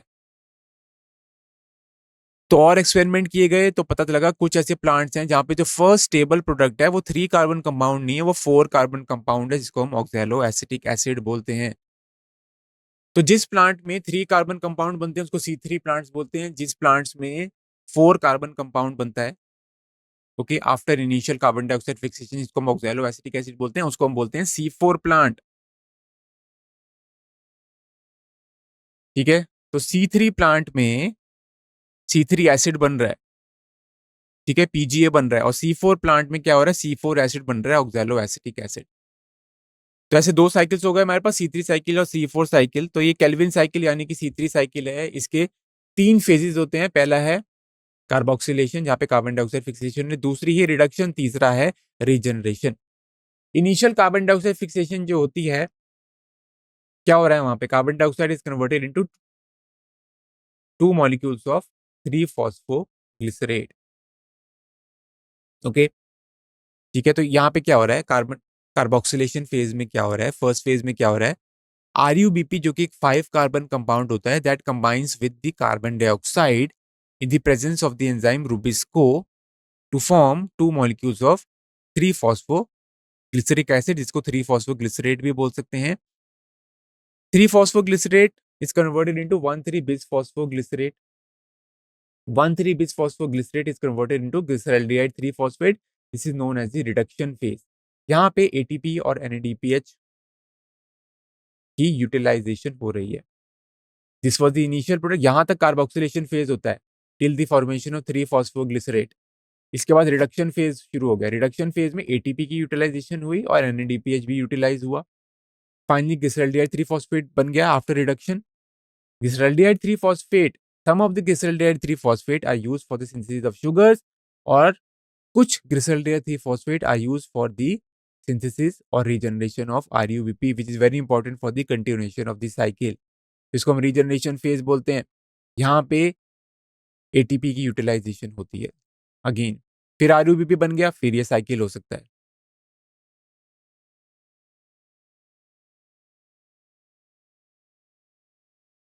Kelvin and his co-workers worked out the whole pathway and showed that the pathway operated in a cyclic manner and RUBP was generated. ठीक है, केल्विन साइकिल जो होता है वो हर एक प्लांट में होता है, चाहे वो C3 प्लांट हो चाहे वो C4 प्लांट हो. केल्विन साइकिल की 3 स्टेजेस होती है, कार्बोक्सिलेशन, रिडक्शन, रीजनरेशन. फर्स्ट थी कार्बोक्सिलेशन फेज, जिससे कि क्या हो रहा है, जहाँ पे RUBP रिबलोज 1,5-bis-phosphate combines with carbon dioxide in the presence of Rubisco to form 2 molecules of 3-phosphoglyceric acid. Phosphoglyceric acid जो है it is converted into glyceraldehyde three phosphate. यहाँ पे ATP और NADPH की यूटिलाइजेशन होती है. देन ग्लिसरल 3-फॉस्फेट से कुछ मॉलिक्यूल्स जो होते हैं वो शुगर सिंथेसिस में चले जाते हैं, और बाकी के जो मॉलिक्यूल्स हैं that is involve in the regeneration of RUBP. यहाँ पे भी ATP यूज होता है. पहला है carboxylation phase, carboxylation is the fixation of carbon dioxide into stable organic intermediate. Carboxylation बहुत ही क्रूशियल स्टेप है, ठीक है, where carbon dioxide is utilised for the carboxylation of RuBP.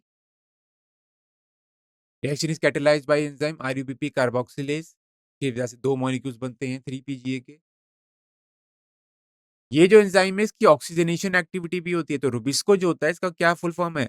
रिबलोज 1,5 bisphosphate carboxylase oxygenase. तो ये कार्बन डाइऑक्साइड के साथ भी बाइंड कर सकते हैं, ऑक्सीजन के साथ भी बाइंड कर सकता है,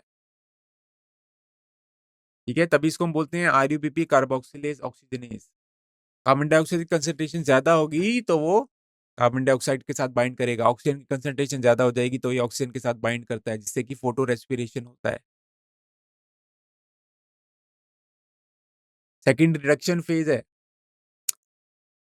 रिडक्शन फेज में क्या होता है? It is a series of the reaction which leads to the formation of the glucose। यहाँ पे क्या हो रहा है? 2 molecules of ATP are used for phosphorylation and 2 molecules of NADPH are reduced for the reduction। तो आपको ध्यान में रखना है 2 molecules of ATP are used for phosphorylation and 2 molecules of NADPH are used for reduction per carbon dioxide molecule fixed। एक carbon dioxide को fix करने के लिए 2 molecules of ATP और 2 molecules of NADPH यूज हो रहे हैं in the reduction phase. Now fixation of 6 molecule of carbon dioxide के लिए क्या चाहिए होगा? 6 टर्न्स ऑफ द साइकिल, क्योंकि हमें क्या बनाना है? ग्लूकोज बनाना है। ग्लूकोज क्या होता है? C6H12O6, यानी कि 6 बार जब केल्विन साइकिल होगा, जब 6 साइकिल्स होंगे, जब 6 टर्न्स ऑफ साइकिल होंगे तो एक मॉलिक्यूल बनेगा ग्लूकोज का। तो एक कार्बन डाइऑक्साइड को यहाँ पे फिक्स करने के लिए रिडक्शन फेज की बारे में बात कर रहे हैं। यहाँ पे 2 मॉलिक्यूल्स ऑफ एटीपी और 2 मॉलिक्यूल्स ऑफ एनएडीपीएच की यूटिलाइजेशन हुई। इसके अलावा एक एटीपी रीजनरेशन फेज में भी यूज होता है, उसको हम अभी बाद में काउंट करेंगे। तो fixation of 6 molecules of carbon dioxide and 6 turns of cycle are required for the formation of 1 molecule of glucose from this pathway। तो पहले हम यहाँ पे इसको 6 से मल्टीप्लाई कर लेते हैं। 12 molecules of ATP और 12 molecules of NADPH हो गए for reduction of 6 carbon dioxide. Okay, इसके अलावा आरयूबीपी भी बनता है, तो 6 आरयूबीपी बनेंगे तो 6 एटीपी हम और ऐड कर सकते हैं, तो 18 एटीपी हो गए और 12 NADPH हो गए for fixation of 6 carbon dioxide that leads to the production of 1 molecule of glucose। Regeneration phase में क्या हो रहा है? यहाँ पे जो कार्बन डाइऑक्साइड एक्सेप्टर होता है आरयूबीपी, इसकी रीजनरेशन होती है, इसके लिए भी एटीपी मॉलिक्यूल रिक्वायर्ड होता है। तो एक आरयूबीपी को जनरेट करने के लिए एक एटीपी यानी कि 1 ATP is utilised.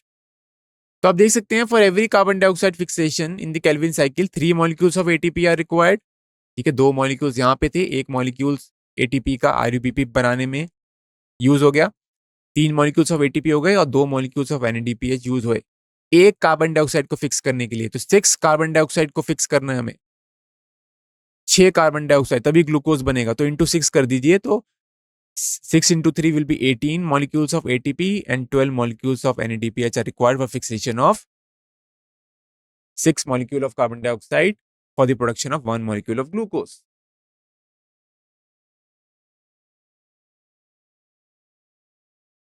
C4 pathway के बारे में बात करते हैं। C4 plant they are very special plant, इनमें क्रैंस एनाटमी होती है, इसमें फोटो रेस्पिरेशन नहीं होता, they have greater productivity, okay, they show a response to high light intensities also, they have a special type of leaf anatomy, they can tolerate high temperature also।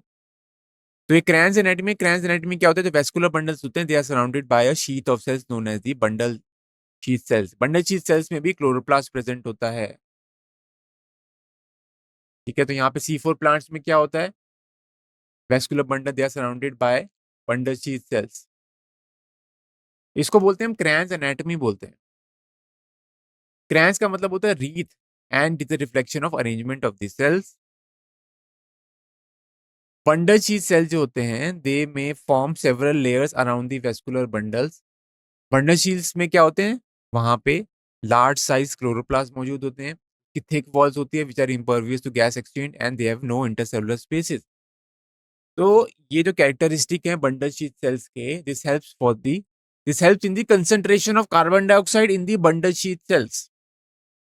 तो कैसे carbon dioxide is concentrated in bundle sheet cells, इसके बारे में हम देखेंगे। तो आपको पता है रुबिस्को जो है उसकी ऑक्सीजनेज एक्टिविटी भी होती है, कार्बोक्सिलेज एक्टिविटी भी होती है। तो टू प्रिवेंट फोटो रेस्पिरेशन, क्या पे हो रहा है फोटो रेस्पिरेशन, यहाँ पे कैसे प्रिवेंट करता है C4 प्लांट, तो वहां पे बंडल शीट सेल्स में वो कार्बन डाइऑक्साइड को एक्यूमुलेट कर लेता है, और बंडल शीट सेल्स में रुबिस्को एंजाइम प्रेजेंट होता है, तो रुबिस्को सिर्फ कार्बन डाइऑक्साइड के साथ ही बाइंड करेगा। ठीक है, इसके अलावा initial carbon dioxide fixation mesophyll cells में होती है, जहां पे पेप कार्बोक्सिलेज प्रेजेंट होता है। तो पेप carboxylase is initial acceptor of carbon dioxide, not RuBP in the case of C4 plant. तो आइए हम पढ़ते हैं C4 साइकिल। इस पाथवे को हम हैचन स्लैग पाथवे भी बोलते हैं। तो स्टेप्स क्या हैं C4 पाथवे के, यहाँ पे प्राइमरी कार्बन डाइऑक्साइड एक्सेप्टर जो होता है वो 3 कार्बन मॉलिक्यूल है फॉस्फोइनॉल पायरुवेट। ठीक है, फॉस्फोइनॉल पायरुवेट जो है this is the acceptor of carbon dioxide. और पेप जो है फॉस्फोइनॉल पायरुवेट कहाँ पे मौजूद है, ये मीजोफिल सेल्स में मौजूद है। C4 साइकिल क्या होता है, मीजोफिल सेल्स में हो रहा है।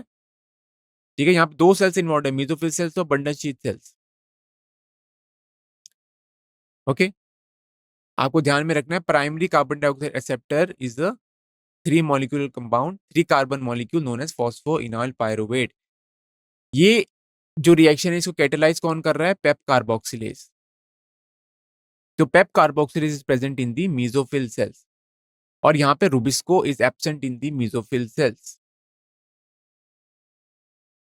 ठीक है, तो यहाँ पे यहाँ पे इमेज में हम देख रहे हैं, इस फिगर में देख रहे हैं, phosphoenol pyruvate combines with carbon dioxide, जिससे कि क्या बन रहा है, C4 एसिड बन रहा है। तो this is known as the initial carbon dioxide fixation. C4 plant में 2 बार कार्बन डाइऑक्साइड फिक्सेशन होती है, पहली हो रही है मीजोफिल सेल्स में, जिससे कि C4 एसिड बन रहा है, यानी कि पहले ऑक्सैलो एसिटिक एसिड बनता है, तभी इसको हम C4 प्लांट बोलते हैं। Oxaloacetic acid is converted into malic acid और aspartic acid in the mesophyll cell. Then malic acid and aspartic acid they are transferred to the bundle sheath cells. ठीक है, C4 acid bundle sheath cells में आ गए। अब इन C4 acid की decarboxylation होती है, जिससे कि कार्बन डाइऑक्साइड रिलीज होता है और एक C3 एसिड बन जाता है, पायरुविक एसिड बन जाता है। Pyruvic acid is transported back to the mesophyll cells and phosphoenol pyruvate is regenerated. यहाँ पे जो कार्बन डाइऑक्साइड रिलीज हुई यहाँ पे बंडल शीट सेल्स में, carbon dioxide this enters into the Calvin cycle, यानी कि यहाँ पे this is the second carbon dioxide fixation. तो आपने देखा C3 साइकिल जो है वो सारे प्लांट्स में होता है, whether they are C3 plant और C4 प्लांट। दूसरा यहाँ पे आपको याद रखना है 2 बार कार्बन डाइऑक्साइड फिक्सेशन हो रही है, एक बार मेसोफिल सेल्स में, एक बार बंडल शीट सेल्स में। मेसोफिल सेल्स में क्या हो रहा है, पेप कार्बोक्सिलेज प्रेजेंट है, बंडल शीट सेल्स में रुबिस्को प्रेजेंट है। तो आपने देखा इस वजह से क्या हो गया, क्रेन्स एनाटॉमी की वजह से क्या हो गया, बंडल शीट सेल्स में कार्बन डाइऑक्साइड जो है it is concentrated, now rubisco will only bind to carbon dioxide, क्योंकि यहाँ पे नो ऑक्सीजन इज प्रेजेंट। और बंडल शीट सेल्स उसके अलावा उसकी थिक वॉल होती है, they are impervious to gas exchange, तो यहाँ पे ऑक्सीजन एंटर ही नहीं कर सकती और कार्बन डाइऑक्साइड बाहर नहीं जा सकती। तो rubisco will bind to carbon dioxide only, तो no photo respiration is present in the और ऑब्जर्व्ड इन दी C4 प्लांट्स। ठीक है, हमने देखा 4 कार्बन का पहले ऑक्सैलो एसिटिक बनता है, उससे मैलिक एसिड या एस्पार्टिक एसिड बनता है, then they are transported to the bundle sheet cells. Bundle sheet cells में आप देख सकते हैं C4 एसिड की डीकार्बोक्सिलेशन होती है, जिससे कि 3 कार्बन मॉलिक्यूल बनता है pyruvic acid. Pyruvic acid is regenerated to form phosphoenol pyruvate. Carbon dioxide bundle sheet cells में रिलीज होती है, जिसकी वजह से, और ये carbon dioxide enters into the Calvin cycle. Bundle sheet cells में एंजाइम होता है रुबिलोज बिसफॉस्फेट कार्बोक्सिलेज ऑक्सीजन, इसको हम रुबिस्को भी बोलते हैं, पर यहाँ पे पेप कार्बोक्सिलेज एब्सेंट होता है। ठीक है, तो Calvin cycle C3 cycle is common to C3 and C4 plants. Photo respiration के बारे में बात करते हैं, तो जो C3 प्लांट्स होते हैं वहां पे फोटो रेस्पिरेशन होता है, C4 प्लांट में फोटो रेस्पिरेशन नहीं होता। ठीक है, केल्विन साइकिल में क्या होता है, RUBP combines with carbon dioxide to form 2 molecules of 3 PGA, यानी कि ये रिएक्शन होता है, RUBP combines with carbon dioxide in the presence of rubisco to form 2 molecules of 3 phosphoglyceric acid. Rubisco is the most abundant enzyme in the world. It's characterized by the fact that its active site can bind to carbon dioxide and oxygen. Rubisco has a greater affinity for oxygen when carbon dioxide and oxygen is nearly equal. तो actually rubisco की greater affinity किसकी तरफ है? Oxygen की तरफ है, ठीक है, as compare to carbon dioxide. तभी C3 प्लांट में फोटो रेस्पिरेशन हो जाता है, क्योंकि रूबिस्को ऑक्सीजन के साथ बाइंड कर जाता है, ठीक है। C4 प्लांट में ऐसा नहीं होता। C3 प्लांट में oxygen binds does bind to Rubisco and hence carbon dioxide fixation is decreased. Photo respiration में क्या होता है? यहाँ पे RUBP जो होता है, ठीक है, वहां पे instead of being converted to 2 molecules of PGA, यहाँ पे क्या हो रहा है? Is converted into 1 molecule of phosphoglycerate and 1 molecule of phosphoglycolate. तो फोटो रेस्पिरेशन में क्या हो रहा है? एक मॉलिक्यूल बन रहा है 3 PGA का, एक मॉलिक्यूल बन रहा है फॉस्फोग्लाइकोलेट का, क्योंकि यहाँ पे RUBP will combined with oxygen not carbon dioxide. Phosphoglycolate एक 2 कार्बन कंपाउंड होता है। फोटो रेस्पिरेटरी पाथवे में ना तो शुगर्स बनते हैं, ना तो ATP बनता है, ठीक है। और इसके अलावा क्या होता है? यहाँ पे जो फिक्स्ड कार्बन डाइऑक्साइड होती है, ठीक है, उसका भी लॉस हो जाता है। और यहाँ पे ATP सिंथेसिस नहीं होती, बल्कि ATP की यूटिलाइजेशन होती है, तभी हम फोटो रेस्पिरेशन को वेस्टफुल प्रोसेस भी बोलते हैं। There is no synthesis of ATP and NADPH। Biological function photorespiration का अभी तक हमें नहीं पता। आपको ध्यान में क्या रखना है? फोटो रेस्पिरेशन में 3 ऑर्गेनल्स इन्वॉल्व है, क्लोरोप्लास्ट, पेरोक्सिसोम्स एंड माइटोकॉन्ड्रिया। शुरुआत होती है क्लोरोप्लास्ट से, देन पेरोक्सिसोम्स, देन माइटोकॉन्ड्रिया। ये एक सीक्वेंस होती है, आपको याद रखना है। क्लोरोप्लास्ट में आप देख सकते हैं क्या हो रहा है यहाँ पे? RUBP या RUBP रिबुलोस 1,5 bisphosphate combines with oxygen to form phosphoglycolate as well as 3 phosphoglyceric acid. Phosphoglycolate बन गया यहाँ पे, phosphoglycolate is converted into glycolate, ठीक है। phosphoglycolate चला गया peroxisome में, वहां पे वो glycolate में कन्वर्ट हो गया, glycolate further gets converted into glyoxylate, okay. तो इनिशियल क्या बना आपको याद रखना है? 2 कार्बन कंपाउंड बन रहे हैं यहाँ पे, phosphoglycolate along with 3 PGA. phosphoglycolate is converted into glycolate, glycolate enters into peroxisome, glycolate convert हुआ glyoxylate में, glyoxylate is converted into glycine, ठीक है। यहाँ पे H2O2 भी बनता है एक, when glycolate is converted into glyoxylate। ये ग्लाइसिन एंटर्स इनटू माइटोकॉन्ड्रिया। अब 2 मॉलिक्यूल जो हैं ग्लाइसिन के आपस में कंबाइन करते हैं to form 1 molecule of serine, और यहाँ पे कार्बन डाइऑक्साइड रिलीज हो रही है। तो आपने देखा जो इनिशियल कार्बन डाइऑक्साइड जो फिक्स थी, that is released here. Carbon dioxide यहाँ पे रिलीज हो रही है इन दी माइटोकॉन्ड्रिया। अब सीरीन बन गया, सीरीन जो है वो वापस पेरोक्सिसोम में जाता है, सीरीन ग्लिसरेट में कन्वर्ट होता है, glycerate is converted into 3 phosphoglycerate which enters into the Calvin cycle. तो this is a wasteful process. यहाँ पे कोई ATP नहीं बन रही, ATP की यूटिलाइजेशन हो रही है, NADPH नहीं बन रहा, ओके। 3 ऑर्गेनल्स आपको यहाँ पे याद रखने हैं, कौन से 3 ऑर्गेनल्स इन्वॉल्व होते हैं यहाँ पे। C4 प्लांट में फोटो रेस्पिरेशन नहीं होता, क्योंकि they have the mechanism to concentrate carbon dioxide in the bundle sheath cells, ठीक है। यहाँ पे मीजोफिल सेल्स में क्या हो रहा है? वहां पे पेप कार्बोक्सिलेज प्रेजेंट है, and carbon dioxide bind to phosphoenol pyruvate to form oxaloacetic acid. और उसके बाद की रिएक्शंस तो आपको पता ही है। And carbon dioxide is concentrated in the bundle sheath cell where rubisco is present. तो rubisco will always bind to carbon dioxide. So this ensures that Rubisco function as a carboxylase, minimizing the oxygenase activity. अब हम बात करते हैं factors affecting photosynthesis. तो 2 factors होते हैं, external factors and internal factors,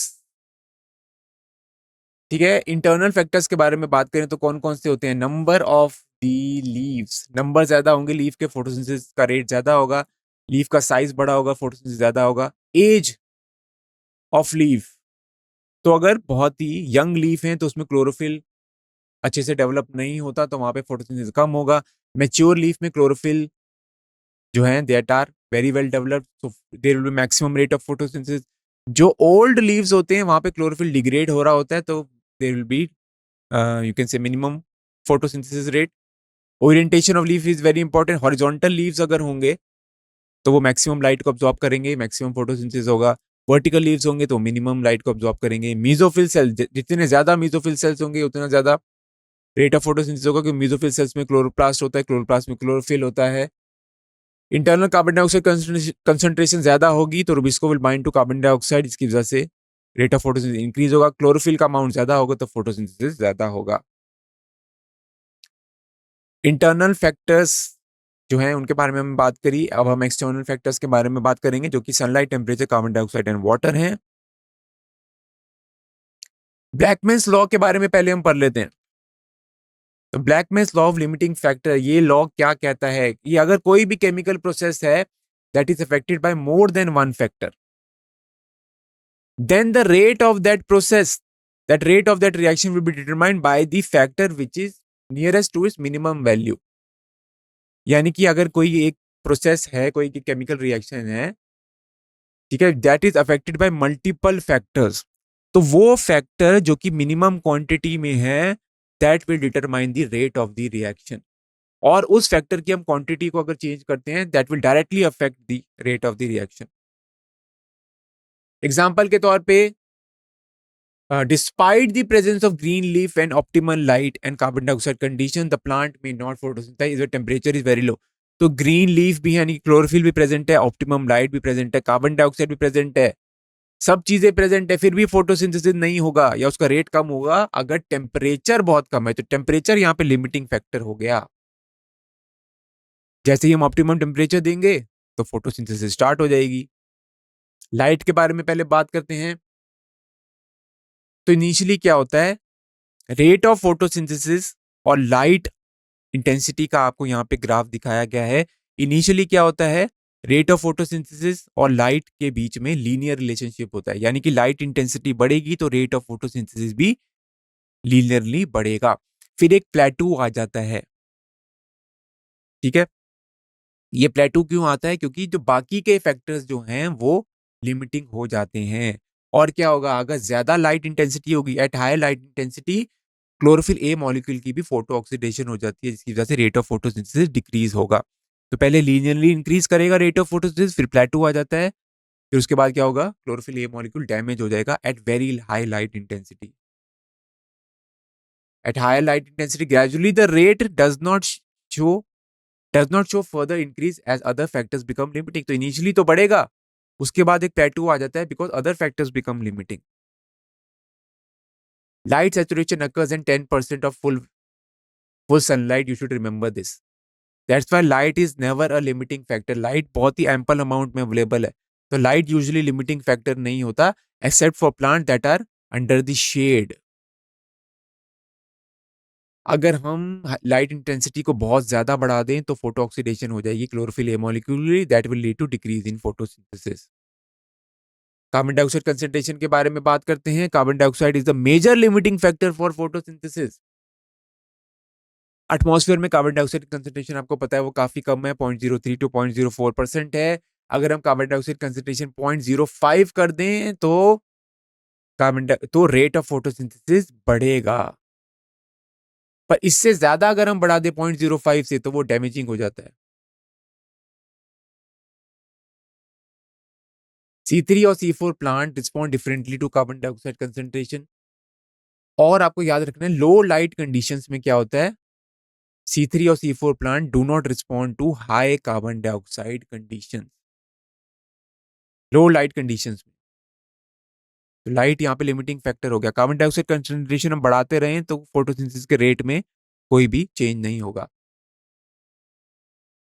higher light intensity में क्या होता है, C3 और C4 plant show increase in the rate of photosynthesis. C4 plant show saturation at about 363 microliter per liter, while C3 plant respond to increased carbon dioxide concentration and the saturation is seen beyond 450 microlitre पर litre. तो देख लीजिए C4 plant जो है वो कम, उसका saturation 360 microlitre पर litre पे ही आ जाता है, पर C3 प्लांट जो है आपको पता है वहां पे फोटो रेस्पिरेशन भी होती है, ठीक है, तो उन्हें उनका सैचुरेशन कहाँ आता है 450 माइक्रोलीटर पर लीटर। C4 प्लांट में क्रैंज एनाटमी है, तो they can concentrate the carbon dioxide in the Bernoulli cells. That's why they show saturation at about 360 microliter per liter. Thus, the currently available carbon dioxide levels is limiting for the C3 plants. Okay? They need higher carbon dioxide concentration. तभी rubisco जो है वो carbon dioxide के साथ bind करेगा. Now, आपको पता है C3 प्लांट जो हैं, अगर कार्बन डाइऑक्साइड कंसंट्रेशन बढ़ा दी हमने एटमॉस्फेयर में, तो C3 प्लांट की रेट ऑफ फोटोसिंथेसिस बढ़ जाएगा. तो इसको यूज किया जाता है for increasing the productivity of the C3 plant such as tomato and bell pepper. तो ग्रीन हाउस में हम क्या कर सकते हैं, इन प्लांट्स को हम ग्रो करते हैं, टोमेटो और बेल पेपर को ग्रीन हाउस गैसेज में, जहाँ पे हम हर चीज कंट्रोल कर सकते हैं. वहां पे हम कार्बन डाइऑक्साइड की कंसेंट्रेशन ज्यादा बढ़ा देते हैं. कार्बन डाइऑक्साइड की कंसेंट्रेशन बढ़ गई तो C3 प्लांट जो है उनकी प्रोडक्टिविटी बढ़ जाती है, क्योंकि फोटोसिंथेसिस का रेट ज्यादा हो रहा है. पर ये हम C4 प्लांट के साथ नहीं कर सकते, क्योंकि C4 प्लांट जो है already they are very well adapted. They have high rate of photosynthesis. They can concentrate carbon dioxide in the bundle sheath cells. ठीक है, so they are allowed to grow in carbon dioxide in the atmosphere that leads to higher yields. Temperature के बारे में बात करते हैं. आपको पता है डार्क रिएक्शन जो बायोसिंथेटिक फेज है, that is controlled by enzymes. Enzyme जो है वो टेम्परेचर कंट्रोल्ड होते हैं, उनको ऑप्टिमम टेम्परेचर चाहिए होता है. C4 plant respond to higher temperatures and show higher rate of photosynthesis, while C3 plant have a much lower temperature optimum. तो C4 plants में adaptations हैं, जिसकी वजह से वो tropical areas में भी they show higher productivity. Okay. Now, temperature optimum of photosynthesis of different plant also depends on the habitat that they are adapted to. Tropical plants have higher temperature optimum, while the plant adapted to temperate climate they have a lower temperature optimum. आपको याद रखना C4 plant have higher temperature optimum as compared to C3 plants. Okay? तो C4 plant में ऐसे enzymes होते हैं. Okay? These enzymes are present in C4 plants only, जिसकी वजह से they can respond to higher temperatures. वो हायर टेम्परेचर पे भी वो एंजाइम जो हैं वो एक्टिव रहते हैं. एक ऐसा एंजाइम होता है जो कि पायरुविक एसिड को फॉस्फोनॉल पायरुवेट में कन्वर्ट करता है, वो C4 प्लांट में ही प्रेजेंट होता है. फॉस्फोनॉल पायरुवेट बनता रहता है और C4 साइकिल चलता रहता है. इसकी वजह से C4 plant can respond to higher temperatures. Water के बारे में बात करते हैं तो वाटर इज वेरी इंपॉर्टेंट. तो water is one of the reactant in the light reaction. ठीक है, वाटर से क्या होता है, वाटर की स्प्लिटिंग से hydrogen and ions and electrons are also release as well as oxygen. Electrons are accepted by photosystem 2. Okay, अब effect of water के बारे में बात करें. ठीक है, so effect of water as a factor is more through its effect on the plant rather than directly on the photosynthesis.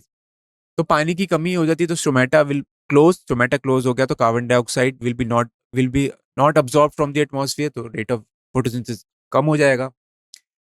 Water की कमी से प्लांट जो होते हैं या तो लीव्स जो होते हैं दे विल्ट. जब वो विल्ट हो जाएंगे, जब वो कर्ल हो जाएंगे, तो they won't be able to absorb the sunlight because their surface area will be reduced and this will also reduce the rate of photosynthesis. अब हम कुछ टिप्स और ट्रिक्स के बारे में बात करते हैं जो कि नीट एग्जाम के लिए बहुत ही इंपॉर्टेंट है. तो आप देख लीजिए, we are talking about the input and output of the Calvin cycle. तो 6 कार्बन डाइऑक्साइड मॉलिक्यूल जब फिक्स होते हैं तो एक ग्लूकोज मॉलिक्यूल बनता है. इसके लिए हमें 18 ATP और 12 NADPH की जरूरत होती है.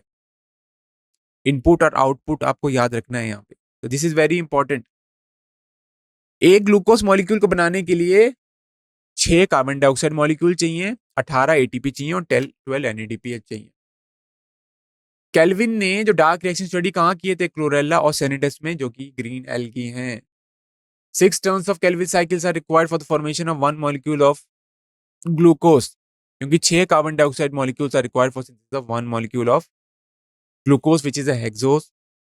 तो यहाँ पे 12 NADPH और 18 ATP आर रिक्वायर्ड.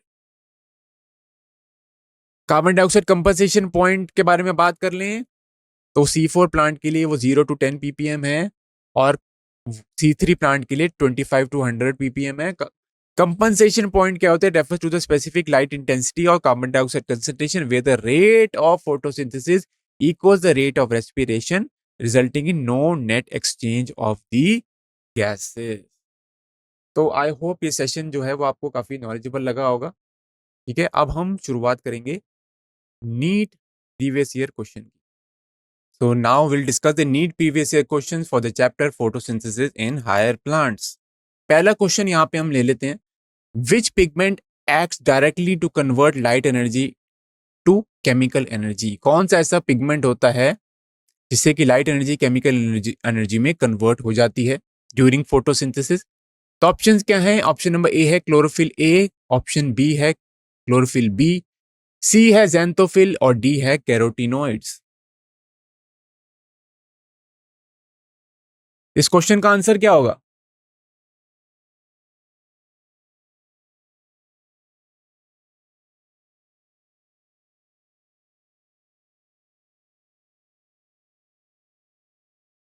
क्वेश्चन का आंसर है chlorophyll A.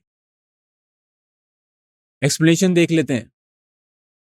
Chlorophyll A directly acts to convert light energy into chemical energy. Chlorophyll A एक प्राइमरी पिगमेंट है involve in the photosynthesis. Chlorophyll A forms the reaction centre. तो chlorophyll A जो है it is directly involve in the conversion of light energy into chemical energy. तो chlorophyll A option number A यानी कि chlorophyll A बिल्कुल सही answer है। जो बाकी के जो पिगमेंट्स होते हैं जैसे कि क्लोरोफिल बी, ज़ैंथोफिल, कैरोटीनोइड्स, ये एसेसरी पिगमेंट्स होते हैं associated with the main pigment which is chlorophyll A। Accessory pigments भी बहुत इंपॉर्टेंट होते हैं। पहले तो ये it prevents the photo oxidation of chlorophyll A. इसके अलावा आपको पता है क्लोरोफिल ए की मैक्सिमम अब्जॉर्प्शन ब्लू और रेड रीजन में होती है। तो they maximise the photosynthesis by absorbing the other wavelengths of light. ये क्वेश्चन डिस्कस कर लेते हैं। Which range of wavelength in nanometre is called photosynthetically active radiation. तो यहाँ पे PAR को जो होता है, PAR means photosynthetically active radiation. तो आपको यहाँ पे 4 ऑप्शन दिए गए हैं, आपको करेक्ट आंसर बताना है। ऑप्शन क्या है? ए है 100 to 390, बी है 390 to 430, सी है 400 to 700 और डी है 760 to 10,000। इस क्वेश्चन का आंसर क्या होगा?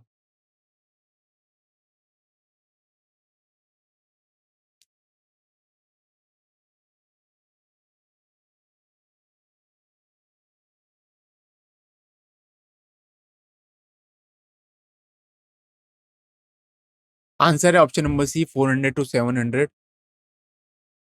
एक्सप्लेनेशन देख लेते हैं इसकी। Photosynthetically active radiation ranges from 400 to 700 nanometer. This is a visible range of light energy. ठीक है, बाकी की वेवलेंथ जो है 100 to 300 नैनोमीटर ये अल्ट्रा वायलेट रेंज है।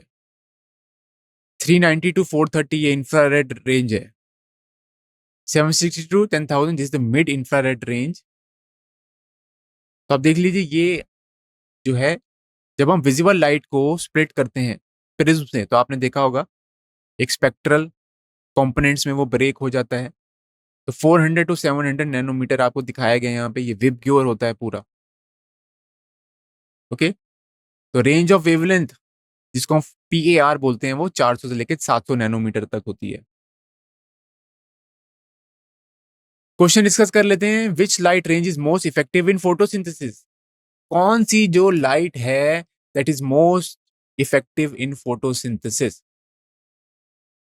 ऑप्शन क्या है? ए है ब्लू लाइट, बी है ग्रीन लाइट, सी है रेड लाइट और डी है वायलेट। तो इस क्वेश्चन का आंसर क्या होगा?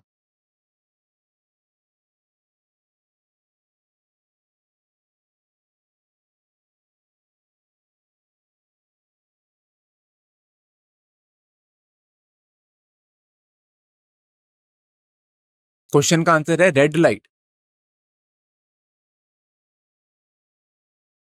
ठीक है, तो इसका आंसर है option number C, red light not blue light. Maximum photosynthesis जो होती है या मैक्सिमम ऑक्सीजन एवोल्यूशन है वो होती है रेड रीजन में। ब्लू लाइट में भी, ब्लू रीजन में भी या ब्लू लाइट में भी आप बोल सकते हैं फोटोसिंथेसिस काफी होता है, पर रेड लाइट में मैक्सिमम होता है। हमने पढ़ा था क्लोरोफिल ए मॉलिक्यूल की मैक्सिमम एब्जॉर्प्शन ब्लू और रेड रीजन में होती है, पर red region is most effective in the photosynthesis. Now the visible spectrum wavelength ranges from 400 to 700 nanometer, of which red light has a wavelength of, आप बोल लीजिए 700 nanometre बोल लीजिए, ओके 680 नैनोमीटर कहीं लिखा है, ओके तो अराउंड 700 नैनोमीटर रेड जो है रेड लाइट की वेवलेंथ होती है, यहाँ पे मैक्सिमम जो होती है photosynthesis is observe. Now red light is most effective in photosynthesis. Red light में क्या हो रहा है, यहाँ पे वेवलेंथ आपने देख ली ज्यादा है, यहाँ ज्यादा है तो ओके। ब्लू और वायलेट लाइट में फोटोसिंथेसिस जो होती है it takes place but the rate is very slow. Green light में जो फोटोसिंथेसिस होती है वो लीस्ट होती है। तो अगर आपको क्वेश्चन आए कि कौन सी जो लाइट है वहां पे लीस्ट फोटोसिंथेसिस होती है तो आप ग्रीन लाइट लिखेंगे, बिकॉज लीव्स जो होते हैं वो ग्रीन कलर के होते हैं, तो green light is reflected, it is not absorbed, that's why least photosynthesis occurs in the green region. Question discuss करते हैं, during light reaction in photosynthesis the following are formed. Light reaction के products क्या क्या होते हैं, question ये है। Options क्या है, ऑप्शन नंबर ए है एटीपी एंड शुगर, बी है hydrogen oxygen and sugar, C है ATP hydrogen donor and oxygen, और डी है ATP hydrogen and oxygen donor. Question का आंसर क्या होगा?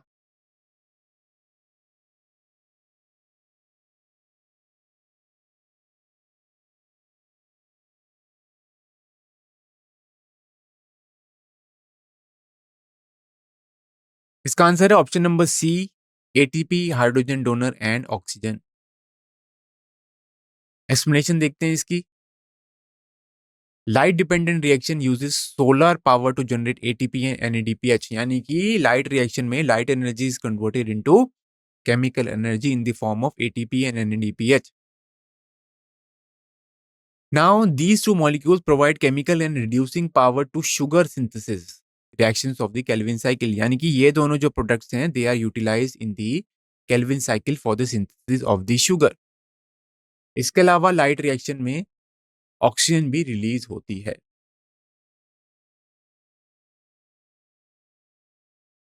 अब एक क्वेश्चन डिस्कस करते हैं, dark reaction in photosynthesis is called so because. हम आपको पता है फोटोसिंथेसिस दो फेजेस में होता है, लाइट रिएक्शन और डार्क रिएक्शन। हम डार्क रिएक्शन को डार्क रिएक्शन क्यों बोल रहे हैं? तो ऑप्शंस क्या हैं? Option number A, it can occur in dark also. Option number B, it does not depend on light energy. Option number C, it can not occur during day light. And option number D, it occurs more rapidly at night. इस question का answer क्या होगा?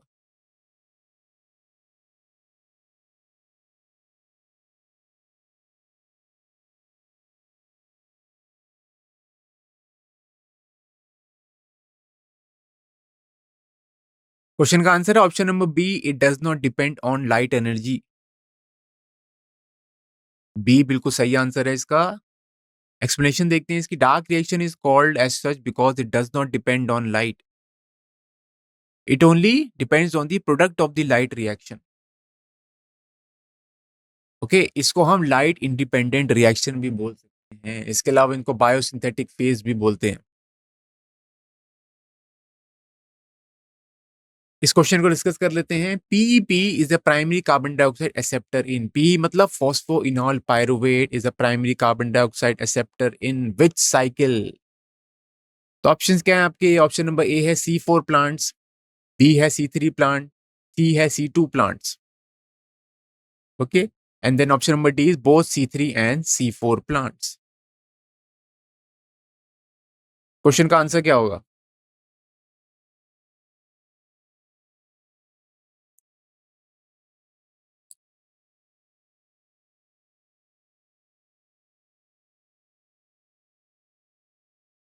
Question का answer option number A है C4 plant. The answer will be C4 plant, not C3 plants. In C3 plant, what happens? Primary carbon dioxide receptors, RUBP. RUBP combines with carbon dioxide to form two molecules of 3-phosphoglyceric acid. Phosphoenol pyruvate is a primary carbon dioxide acceptor in C4 plants. जहां पे first stable compound क्या बनता है, वहां पे oxalo acetic acid बनता है, which is a 4 carbon compound. Explanation देख लेते हैं. C4 प्लांट, ओके, वहां पे phosphoenol pyruvate is the primary acceptor of carbon dioxide.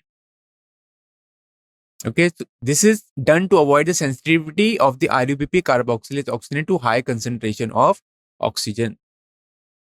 तो C4 प्लांट में क्या होता है, मीजोफिल सेल्स में PEP carboxylase enzyme is present which catalyses the reaction. जहां पे कौन सा रिएक्शन होता है, जहां पे phosphoenol pyruvate combines with carbon dioxide to form oxaloacetic acid.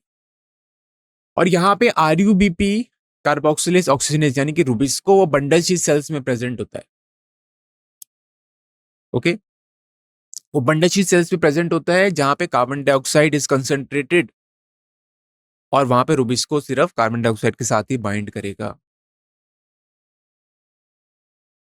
So C4 plant में क्रैंज एनाटमी होती है, आपको पता है, जिसकी वजह से photo respiratory loss is minimized or prevented. Photo respiration is prevented in the C4 plants. तो C4 plants में आप देख लीजिए, C4 plants में C4 पाथवे होते हैं, जिसको हम हैच एंड स्लैग पाथवे भी बोलते हैं. यहाँ पे क्रैंज एनाटमी होती है C4 प्लांट्स में. मीजोफिल सेल्स में क्या होता है, मीजोफिल सेल्स में एंजाइम होता है पेप कार्बोक्सिलेज, और यहाँ पे phosphoenol pyruvate is the initial carbon dioxide acceptor. तो atmospheric carbon dioxide enters into the mesophyll cells. Carbon dioxide will combine with water first. तो carbon dioxide directly phosphoenol pyruvate के साथ bind नहीं करती, carbon dioxide water के साथ bind करती है, जिससे कि ये बाइकार्बोनेट आयंस बन गए. That combines with phosphoenol pyruvate, इसको हम इनिशियल कार्बन डाइऑक्साइड फिक्सेशन बोल रहे हैं. This is the first carbon dioxide fixation, जिससे कि ऑक्सैलो एसिटिक बन जाता है. ऑक्सैलो एसिटिक एसिड से बनता है मैलिक एसिड और aspartic acid, which are then transported into the bundle sheath cells. Bundle sheet cells में डीकार्बोक्सिलेशन होती है, जिससे कि कार्बन डाइऑक्साइड रिलीज होता है. Carbon dioxide enters into the Calvin cycle, और यहाँ पे एक C3 एसिड बनता है, which is pyruvic acid. Pyruvic acid is transported back to the mesophyll cells. Mesophyll cells में pyruvic acid is converted into phosphoenol pyruvate. Question discuss करते हैं. The correct sequence of flow of electrons in the light reaction. ये electron transport chain से ये question linked है. तो यहाँ पे what is the correct sequence of flow of electron. Electrons are flowing from which electron carrier to which electron carrier in the light reaction. Option क्या है आपके. ऑप्शन नंबर ए है from photosystem 2 to plastoquinone and then to cytochromes and then to photosystem 1 and to फेरोडॉक्सिन.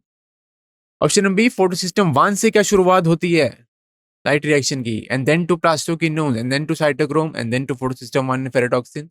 C क्या है, photosystem 1 ferredoxin and photosystem 2. D क्या है, photosystem 1 cytochromes plastoquinone photosystem 2 and ferredoxin. तो आपको पता है जो इलेक्ट्रॉन जो ट्रांसपोर्ट होता है या जो इलेक्ट्रॉन ट्रांसपोर्ट चेन है वो फोटोसिस्टम 2 से स्टार्ट होती है. ओके, तो इसको माइंड में रख के आपको आंसर करना है इसका. इस क्वेश्चन का आंसर क्या होगा.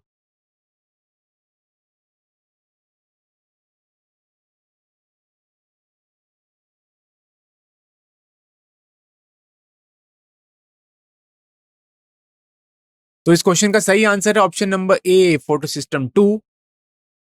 ओके, तो photosystem 2 absorbs light of around 680 nanometre. वहां पे the chlorophyll A molecule will get excited, electron will be released, electron will be accepted by the primary acceptor which is pheophytin. ठीक है, pheophytin के बाद electron जाएंगे to plastoquinone, then electrons will be transferred to cytochromes. Okay, वैसे क्या होता है plastoquinone के बाद क्या होता है, प्लास्टोक्विनोन के बाद साइटोक्रोम B6F कॉम्प्लेक्स होता है, तो साइटोक्रोम ही है वो. Then electrons are transferred to plastocyanin, then to photosystem 1 and then to ferredoxin. तो option number A is the right answer. Explanation देखते हैं इसकी. तो option A is the correct sequence of movement of electrons. तो हमने Z scheme पढ़ा था. Z scheme में this is photosystem 2, this is photosystem 1. Light energy absorb करता है फोटोसिस्टम 2. ओके, यहाँ पे जो क्लोरोफिल ए मॉलिक्यूल है that absorb light of around 680 nanometer. Okay, इसको P680 भी लिख सकते हैं हम. प्राइमरी इलेक्ट्रॉन रिसेप्टर यहाँ पे फियोफाइटिन हो गया. देन डाउनहिल मूवमेंट होती है इलेक्ट्रॉन्स की. Electrons will transfer to plastoquinone. यहाँ पे आप PQ लिख सकते हैं. Okay, then to cytochrome B6F complex. Cytochrome B6F complex लिख सकते हैं, जहाँ पे ATP की सिंथेसिस होती है. Then to plastocyanin and then to photosystem 1. Then again photosystem 1 जो है it will absorb light of higher wavelength. यहाँ पे P700 होता है. Okay, electron will be excited from the chlorophyll A molecule. It will be accepted by the primary receptor which is the iron sulfur containing compound. ठीक है. Then electrons will move downhill and electron will be transferred to finally to NADP plus, जिससे कि NADPH बनता है. Question discuss कर लेते हैं. The enzyme that is not found in C3 plant. ऐसा कौन सा एंजाइम है जो C3 प्लांट में प्रेजेंट नहीं होता? तो ऑप्शंस क्या है? ऑप्शन नंबर ए है RUBP carboxylase, option number B है पेप कार्बोक्सिलेज, सी है NADP reductase and D is ATP synthase.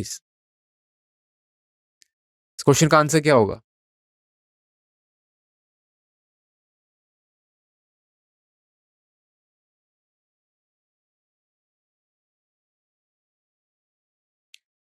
Attendance link you can find in the chat box and please attempt the DPP and PYQ also.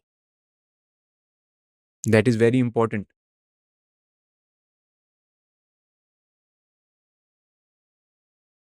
Answer है इसका option number B PEP carboxylase. PEP carboxylase जो होता है enzyme that is not present in C3 plant, it is present in C4 plant. ठीक है, explanation देखते हैं. पेप carboxylase enzyme is found in C4 plant for initial carbon dioxide fixation. C4 plant में क्या हो रहा है? Carbon dioxide binds with the phosphoenol pyruvate and this reaction is catalyzed by the enzyme PEP carboxylase which is present in the mesophyll cells. RUBP carboxylase, ठीक है, RUBP carboxylase oxygenase जो enzyme होता है, रुबिस्को एंजाइम होता है, that is present in C3 plants. It is also present in C4 plants. Okay, but PEP carboxylase is not present in C3 plants. NADP reductase enzyme जो होता है, it is also involved in the electron transport chain.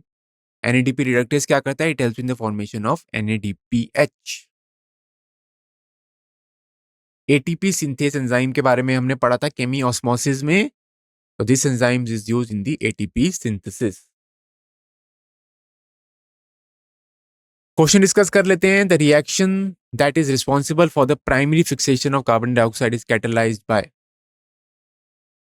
तो options क्या हैं? Option number RUBP carboxylase, B है PEP carboxylase, C है RUBP carboxylase and PEP carboxylase and D है phosphoglyceric acid synthase. तो ऐसा कौन सा एंजाइम है which are involve in the primary fixation of carbon dioxide? इस क्वेश्चन का आंसर क्या होगा?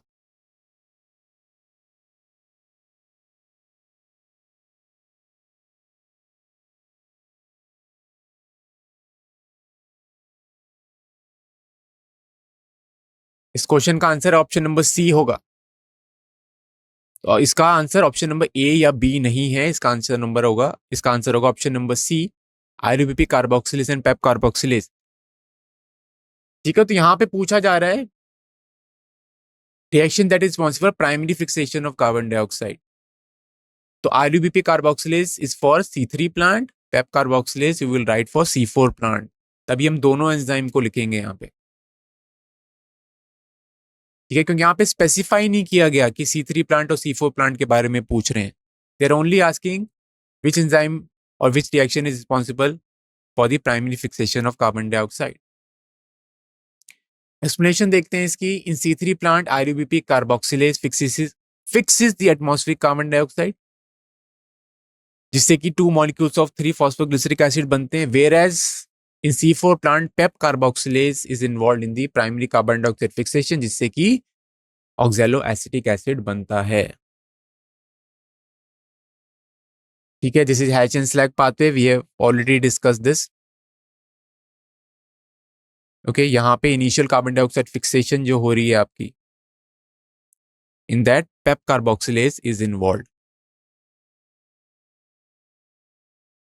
क्वेश्चन डिस्कस करते हैं। When carbon dioxide is added to phosphoenolpyruvate, the first stable product synthesize is. Okay, phosphoenolpyruvate is a 3 carbon compound. ठीक है, तो क्या प्रोडक्ट बनेगा? फर्स्ट स्टेबल प्रोडक्ट पूछा है यहाँ पे। ऑप्शंस क्या है? ए है पाइरुवेट, बी है ग्लिसरॉल्डिहाइड 3 फॉस्फेट, सी है फॉस्फोग्लिसरेट एंड डी है ऑक्सैलो एसीटेट। इस क्वेश्चन का आंसर क्या होगा?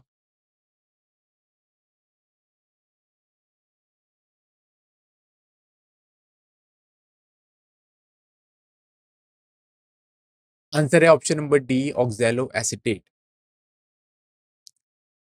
एक्सप्लेनेशन क्या होगी इसकी? सॉल्यूशन इसका देख लेते हैं, एक्सप्लेनेशन देख लेते हैं। C4 plant use PEP यानी कि phosphoenolpyruvate to fix the atmospheric carbon dioxide. Okay,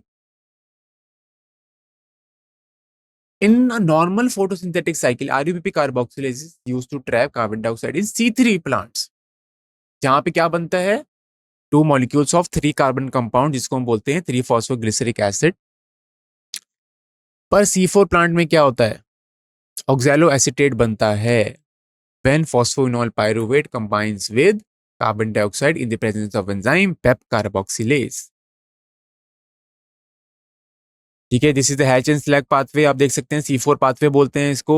यहाँ पे carbon dioxide combines with phosphoenolpyruvate to form C4 acid, which is oxaloacetic acid, which is a 4 carbon organic acid। Question discuss कर लेते हैं। Emerson enhancement effect and red drop has been instrumental in the discovery of. What are the option? Option number is photophosphorylation and non-cyclic electron transport. Option number B, 2 photosystems operating simultaneously. Option number C, photophosphorylation and cyclic electron transport. And option number D is oxidative phosphorylation. इस question का answer क्या होगा?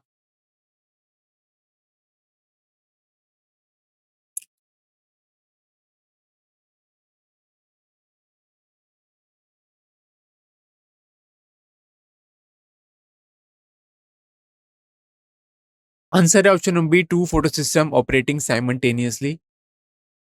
Explanation देख लेते हैं इसकी। Now wavelength beyond 700 nanometer are apparently of insufficient energy to drive any part of photosynthesis। तो अगर 700 नैनोमीटर से ज्यादा की वेवलेंथ होगी लाइट की, तो it won't have that much energy to drive the photosynthesis, जिसकी वजह से there is a huge drop in the photosynthetic rate. इस फिनोमिना को बोलते हैं red drop effect. Red drop effect को अब कैसे आप डिफाइन कर सकते हैं? There is a sharp decrease in the quantum yield at wavelength greater than the 680 nanometre, क्योंकि यहाँ पे सिर्फ क्या होता है, फोटो सिस्टम एक्टिव ही नहीं हो पाता, या तो सिर्फ फोटो सिस्टम 1 एक्टिव होगा। So there is a decrease in the quantum yield. Now the number of oxygen molecules released per light quanta absorbed is called as quantum yield of photosynthesis। Now, this effect was first of all noticed by Robert Emerson. Later on, Emerson and his group observed that if chlorella, which is the green algae, are given inefficient far red light and red light of shorter wavelength in alternate fashion, यानी कि पहले far red light दी, फिर red light दी, यानी कि पहले longer wavelength की light दी, फिर shorter wavelength की light the. Now the quantum yields were greater than could be expected from adding the rates found when either color was provided alone. तो Emerson ने एक experiment किया, वहां पे उन्होंने ग्रीन एल्गी ली, क्लोरेला ली, उसको ठीक है शॉर्ट साइमल्टेनियसली एक्सपोज किया लाइट से of shorter wavelength and with light of longer wavelength. तो दोनों फोटो सिस्टम एक्टिवेट हो गए, फोटो सिस्टम 2 और फोटो सिस्टम 1. ठीक है. इसके अलावा इन्होंने क्या किया, एक लॉन्गर वेवलेंथ की लाइट दी जिसमें फोटो सिस्टम 1 एक्टिवेट हुआ, और अलग से शॉर्टर वेवलेंथ ऑफ लाइट दी जिससे फोटो सिस्टम 2 एक्टिवेट हुआ. तो जब अकेले अकेले जो उन्होंने जब लाइट दी, ठीक है, तो रेट ऑफ फोटोसिंथेसिस कम था. जब उन्होंने साइमल्टेनियसली दोनों लाइट दे दी एक साथ, तो there was significant enhancement in the photosynthetic rate. This is known as Emerson enhancement effect. और वो जो ठीक है एनहांसमेंट वो काफी ज्यादा था इन दी फोटोसिंथेटिक रेट. ओके, तो यही लिखा है यहाँ पे, quantum yield were greater than could be expected from adding the rates found either when either colour was provided alone. जब कलर मतलब यानी कि वेवलेंथ ऑफ लाइट, जब अकेले जो लाइट दी थी, ठीक है, वहां पे फोटोसिंथेटिक रेट कम था. जब दोनों लाइट एक साथ दी, तो there was significant enhancement in the photosynthetic rate. Question discuss करते हैं. Water soluble pigments found in plant cell vacuoles are. Options क्या हैं? ऑप्शन ए ज़ैंथोफिल, बी है क्लोरोफिल, सी है कैरोटीनॉइड, डी है एंथोसाइनिन्स. इस क्वेश्चन का आंसर क्या होगा?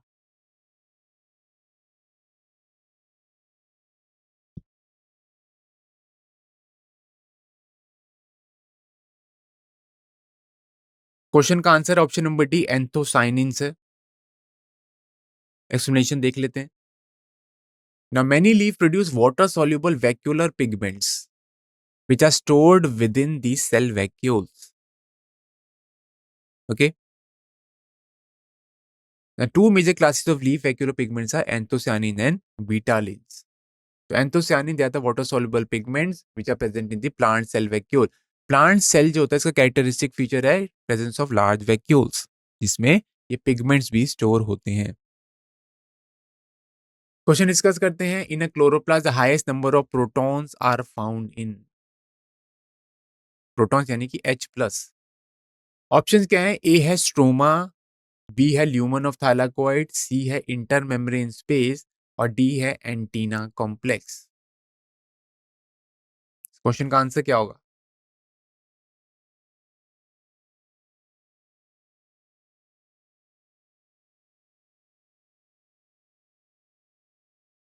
क्वेश्चन का आंसर है lumen of the thylakoids. Now explanation देखते हैं इसकी. हमने केमी ऑस्मोटिक हाइपोथेसिस में पढ़ा था कि जो थैलाकोइड्स के ल्यूमन जो है वहां पे हाइड्रोजन आयन स्टार्ट एक्यूमुलेटिंग. तो स्ट्रोमा में होते हैं पहले हाइड्रोजन आयंस, ठीक है, और जैसे जैसे इलेक्ट्रॉन ट्रांसपोर्ट हो रहा होता है वैसे hydrogen ion transported into the lumen. इसके अलावा वाटर जो स्प्लिट होता है वहां से भी हाइड्रोजन आयन ल्यूमन्स में जाते हैं. So proton concentration is higher in the lumen of the thylakoid. पहला region due to photolysis of the water. Water की स्प्लिटिंग होती है तो प्रोटॉन्स रिलीज होते हैं, प्रोटॉन्स ल्यूमन में चले जाते हैं due to hydrogen ion pumping, due to electron transport chain and NADP reductase activity in the stroma. तो ये जो एंजाइम है ये स्ट्रोमा की साइड पे मौजूद होता है, ठीक है. इसकी वजह से भी hydrogen ions they are pumped into the lumen. During the light dependent reaction, protons are pumped across the thylakoid membrane into the lumen, making it acidic down to pH 4. तो लाइट डिपेंडेंट रिएक्शन में क्या होता है? Electron transport chain होती है. While the electrons are moving, hydrogens are transported from stroma to the lumen. धीरे धीरे lumen में हाइड्रोजन आयन कंसंट्रेशन बढ़ती रहती है, यानी कि एसिडिटी बढ़ती रहती है, वहां पे पीएच वहां पे कम होता रहता है. और हमने पढ़ा था कि ये प्रोटॉन्स आयंस कैसे ट्रांसफर होते हैं. How they are transported from the stroma to the lumen. तो इनिशियली एक जो प्राइमरी इलेक्ट्रॉन एक्सेप्टर होता है that is present on the stroma side, it transfer the electron to the hydrogen carrier, and when the electrons are transported by this carrier to another carrier which is present on the lumen side of the membrane, then the hydrogen ions are pumped into the lumen. Question discuss कर लेते हैं. With reference to factors affecting the rate of photosynthesis, which one of the following statement is not correct, यानी कि आपको false statement यहाँ पे choose करनी है. ऑप्शंस क्या है? Option number increasing the atmospheric carbon dioxide concentration up to 0.05% can enhance carbon dioxide fixation rate. क्या अगर हम एटमॉस्फेरिक कार्बन डाइऑक्साइड कंसंट्रेशन को इंक्रीज कर दें टू 0.05% तो क्या कार्बन डाइऑक्साइड की फिक्सेशन यानी कि फोटोसिंथेटिक रेट क्या बढ़ जाएगा? बी क्या है? C3 plant respond to higher temperature with enhance photosynthesis while C4 plant have much lower temperature optimum. Option number C है टमाटो, जो कि एक ग्रीन हाउस क्रॉप है. Can tomato be grown in carbon dioxide and enrich atmosphere for higher yield. क्या हम tomato की yield को बढ़ा सकते हैं अगर हम उसको कार्बन डाइऑक्साइड एनरिच एटमॉस्फेयर में ग्रो कर सकें? Option number D light saturation of carbon dioxide fixation occurs in 10% of full sunlight. तो इस क्वेश्चन का आंसर क्या होगा?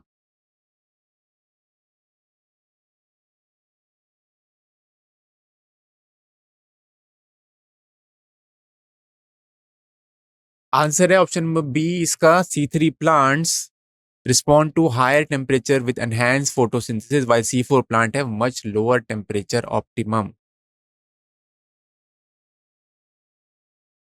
Explanation देख लेते हैं इसकी. C3 plant photosynthesis decreases at higher temperature due to increased photorespiration. तो फोटो रेस्पिरेशन कब कब होता है? जब ऑक्सीजन कंसंट्रेशन ज्यादा हो, लाइट इंटेंसिटी ज्यादा हो, या तो फिर टेम्परेचर ज्यादा हो. C4 plant में they have higher temperature optimum because of the presence of an enzyme called pyruvate phosphate dikinase. ये जो एंजाइम है this helps in the conversion of phosphoenol pyruvate to this enzyme helps in the conversion of pyruvic acid to phosphoenol pyruvate, and this is very sensitive to low temperature. So this was the end of this session. I hope this session आपको काफी knowledgeable लगा होगा. Thank you very much for listening.